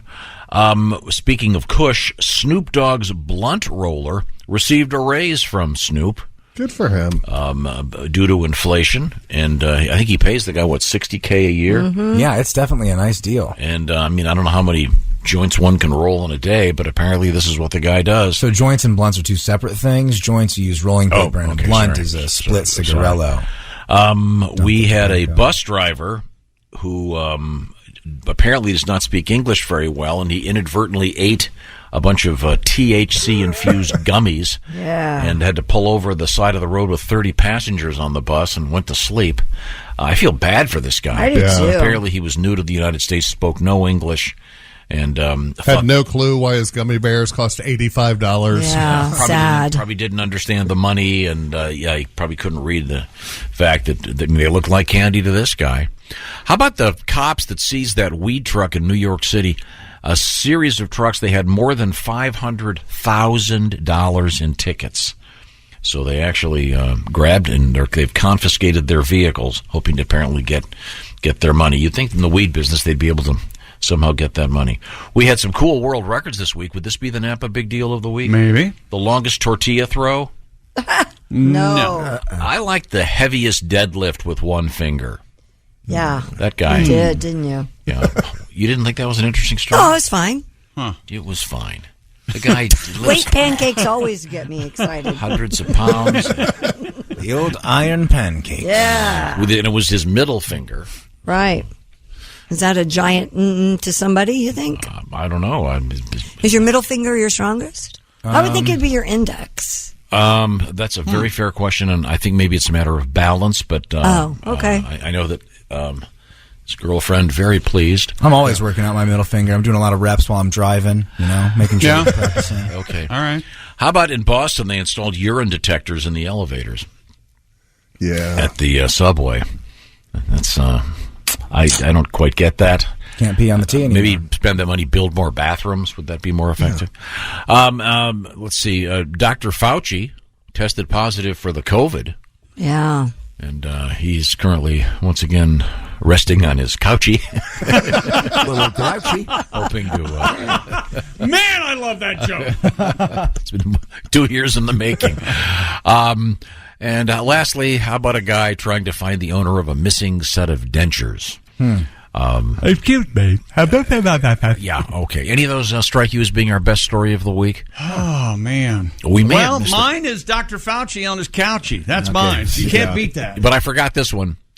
This is a great story. In Sweden, in one city, they have garbage cans that talk. Oh, yeah, that was a good one. Encouraging people Put to... it in my mouth. Stuff like that. Literally. It wasn't that. It was. It was just put it in me. I wasn't put it in my mouth. Right, well, we heard mouth. Which is better? Put it in me or it's put it in in my Swedish, mouth? so there's an idiomatic... Sure. Yeah. That's huge. That's a pretty big one. Yeah, that's maybe that's that'll be our official Napa bonus Napa big deal of the week. Of the week. And remember, at Napa, when it comes to serving you, their motor never quits. From next day delivery to getting involved with local communities. That, my friends, is Napa know-how. Thank you very much. Now, we've been teasing this story about Marilyn Monroe. Can you lay it on me, please? Kim Kardashian has been accused of permanently damaging the most expensive dress in the world. It was, of course, Marilyn Monroe's dress. Kim wore it to last month's Met Gala. The skin-tight, sparkling nude dress went down in infamy when Monroe wore it while singing Happy Birthday to President JFK back in 1962. Happy birthday. Skin tight. To you. Happy birthday to you. Happy birthday, Mr. President. You get the idea. Oh, yeah. Jackie was pissed. Seething. Yeah, you think? Seething in the audience. Chad Michael Morissette, a visual artist who curates museum and costume exhibits, told USA Today that he observed irreparable damage to the dress when he saw it on display at Ripley's Believe It or Not in Los Angeles. Morissette said he previously handled the dress in 2016 when he displayed it for Julian's Auctions, where Ripley's purchased it for $4.8 million. Ripley has since come out and said that someone from the museum was with Kim Kardashian that night. The dress was no worse for wear after she peeled it off. Pete Davidson sprayed it down.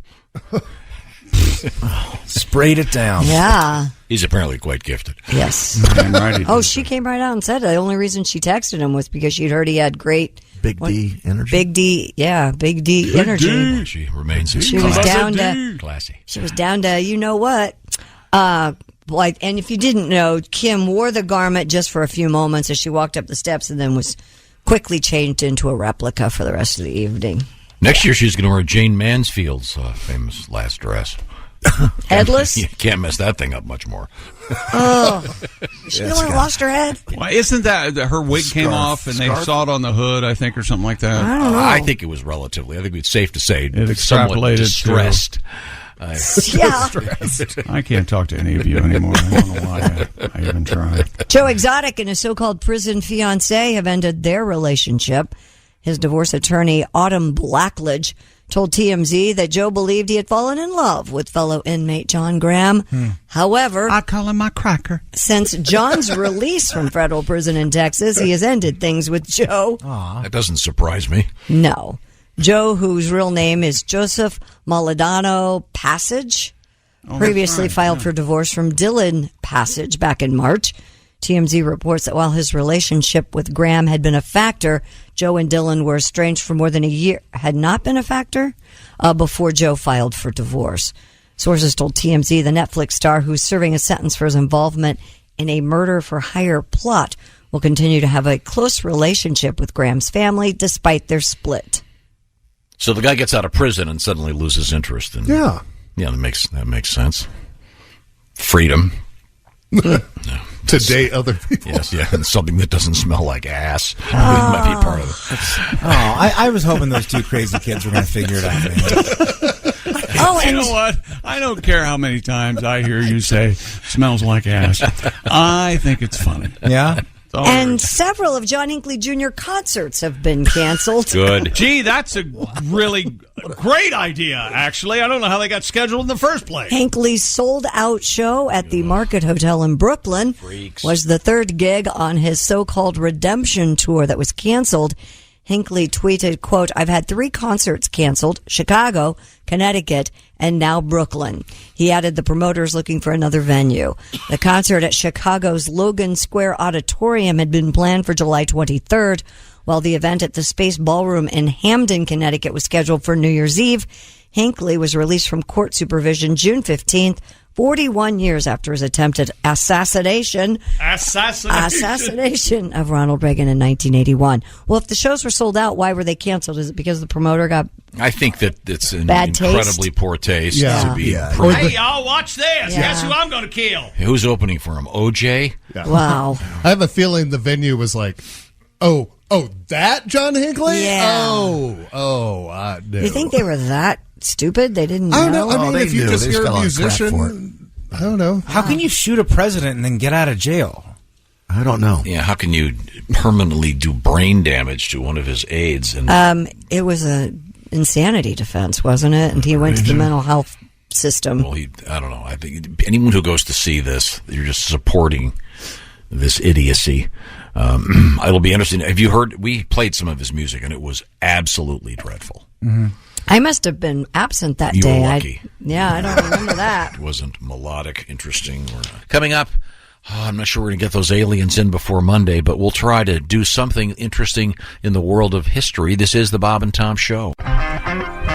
Welcome back to the Bob and Tom Show. Christy Lee at the news desk. Hey, Chick. Hey, Pat Godwin in the performance room. Hey, Chick. There's Jeff Oskay. Yes, sir. And for Josh Arnold, who's down with the COVID. There's Ace Cosby. Hello. Manning the track phone hotline hot phone. There's Willie Griswold.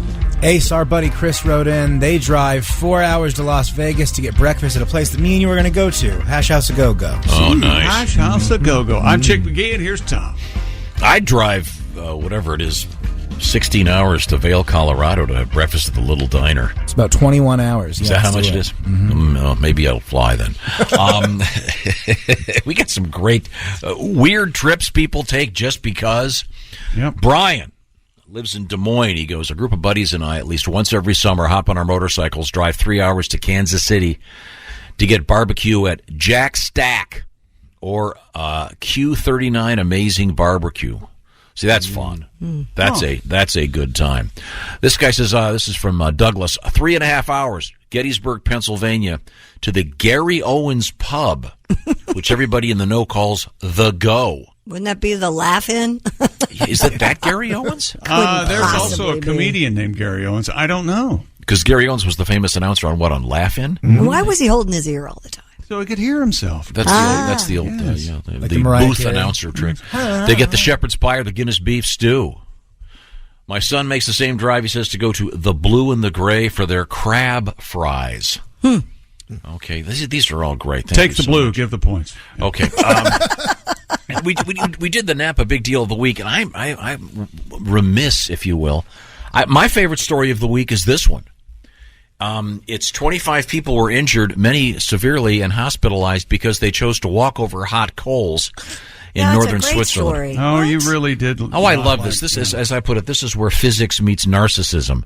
If you're stupid enough to walk on hot coals because of some dumb guru, you deserve to have your feet burned. It's unbelievably how dumb people are. And this was a big thing in California for the longest time, that some guru would collect a bunch of money and go, it's mind over matter. It's a matter of the charcoal burns down. It's complete idiocy. Okay, great. Time now for today. Mr. Godwin, would you did a nice little tribute. Yeah, this is my favorite moment of the show. Me feet on fire, me toes on fire, feeling hot, hot, hot. A tribute to Buster Poindexter. Okay, I'm sorry. Today in history. Let's go. Go! Charles Goodyear obtained the first patent for rubber. Rubber band man. The early rubbers, of course, used to prevent conception. The Statue of Liberty arrived in New York City on a boat in 1885. Thank you very much, England. In pieces, I believe. Yes, from France. Honoring, of course, Lady Liberty. By the way, women were not allowed to vote back then. Whoops. The head and the heavy gnats, and then the mommy parts. Oh, she's got squeezers. Oh, yeah. 1939. This is interesting. The last one of these took place in France. 1939. Public execution. Beheading. Public guillotining. I thought it was later than. I thought it was like in the 70s. I thought it was too. I think this may not be accurate. I don't think that's accurate. No. I'll tell you one thing though about guillotining. The reason I'm in favor of it. Yeah. It's more dependable than lethal injection, and you're not going to get a bunch of people objecting to it. Maybe the difference is public. And the other one was a private. A private guillotine. Yeah. You got private guillotine money? Ooh yeah. Edwin Gland patented the Polaroid camera on this date. You mean Edwin Land? What did I say? Gland? Oh, sorry. Like in the gland's penis? Well, a lot of people used it to take pictures of glands. Sure. I'll tell you what, before that kind of created the smut revolution that we have now dove into head first, hands out. Okay, sorry. Heads, hands, hearts. Okay. Time now for Things We Learned, brought to you by Napa Auto Parts. When it comes to serving you, our motor never quits. Next day delivery, getting involved with local communities. It's all Napa. That's Napa know-how. Tom does not have time to meet with the new HR folks about my comment to Christy this morning. I called her a stupid whore. That's right. And Yeah. I could not be sorrier. He apologized. It was all just reflex and heat of the moment. And you being too lazy to go pick up your own sports. Ace claims Josh is afraid to follow him tonight. That's why he has missed this entire week due to the COVID. He's not sick at all, says Ace. Sam, Tom's other son number one, is at Bonnaroo right now, drunk in the mud. Comedy food tour. We're still figuring that out, right? Best places to chow down, then a live comedy show, and then brunch the next morning with Willie and Oskay and Josh. Ace insists he's funny when he drinks. That was the quote. I'm funny when I'm drunk. Remember that? That's earlier right. Today? And then what did you say about that, Jim?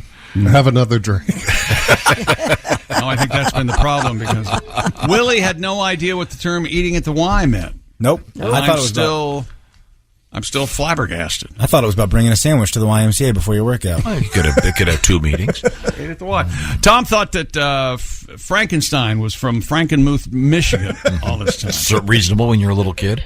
Broasted chicken pissed me off earlier. That got you really fired up, man. It really did. Tom had trouble with the ice machine during the break. He contends it was broken. And No. I couldn't find a glass or a cup.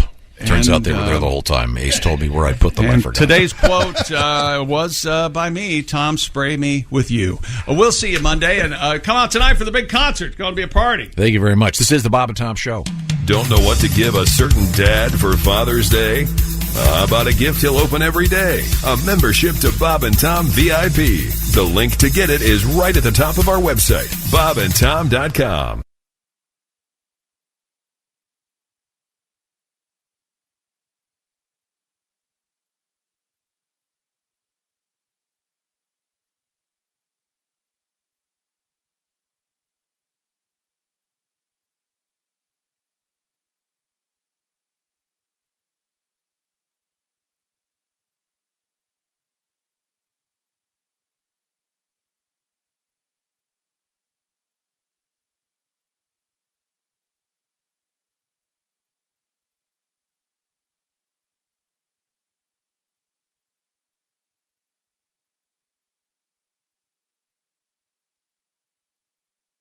Michael Rosenbaum and his Smallville co-stars take you behind the scenes of one of the greatest shows of all time. We're going to watch every episode. Join us. It's Big Talk. You remember when I had to shave my head? Oh, I think I was angry with this one. On Smallville. Yeah, I mean, I get it. The scene you did, and this is the one that got me fired. Okay. What? Here we go. I love the excursions with me and Welling. It's everything that Superman stands for. It's Talkville. Talkville. We always talk about it. It's a great thing. The Smallville Rewatch Podcast. Follow and listen on your favorite platform.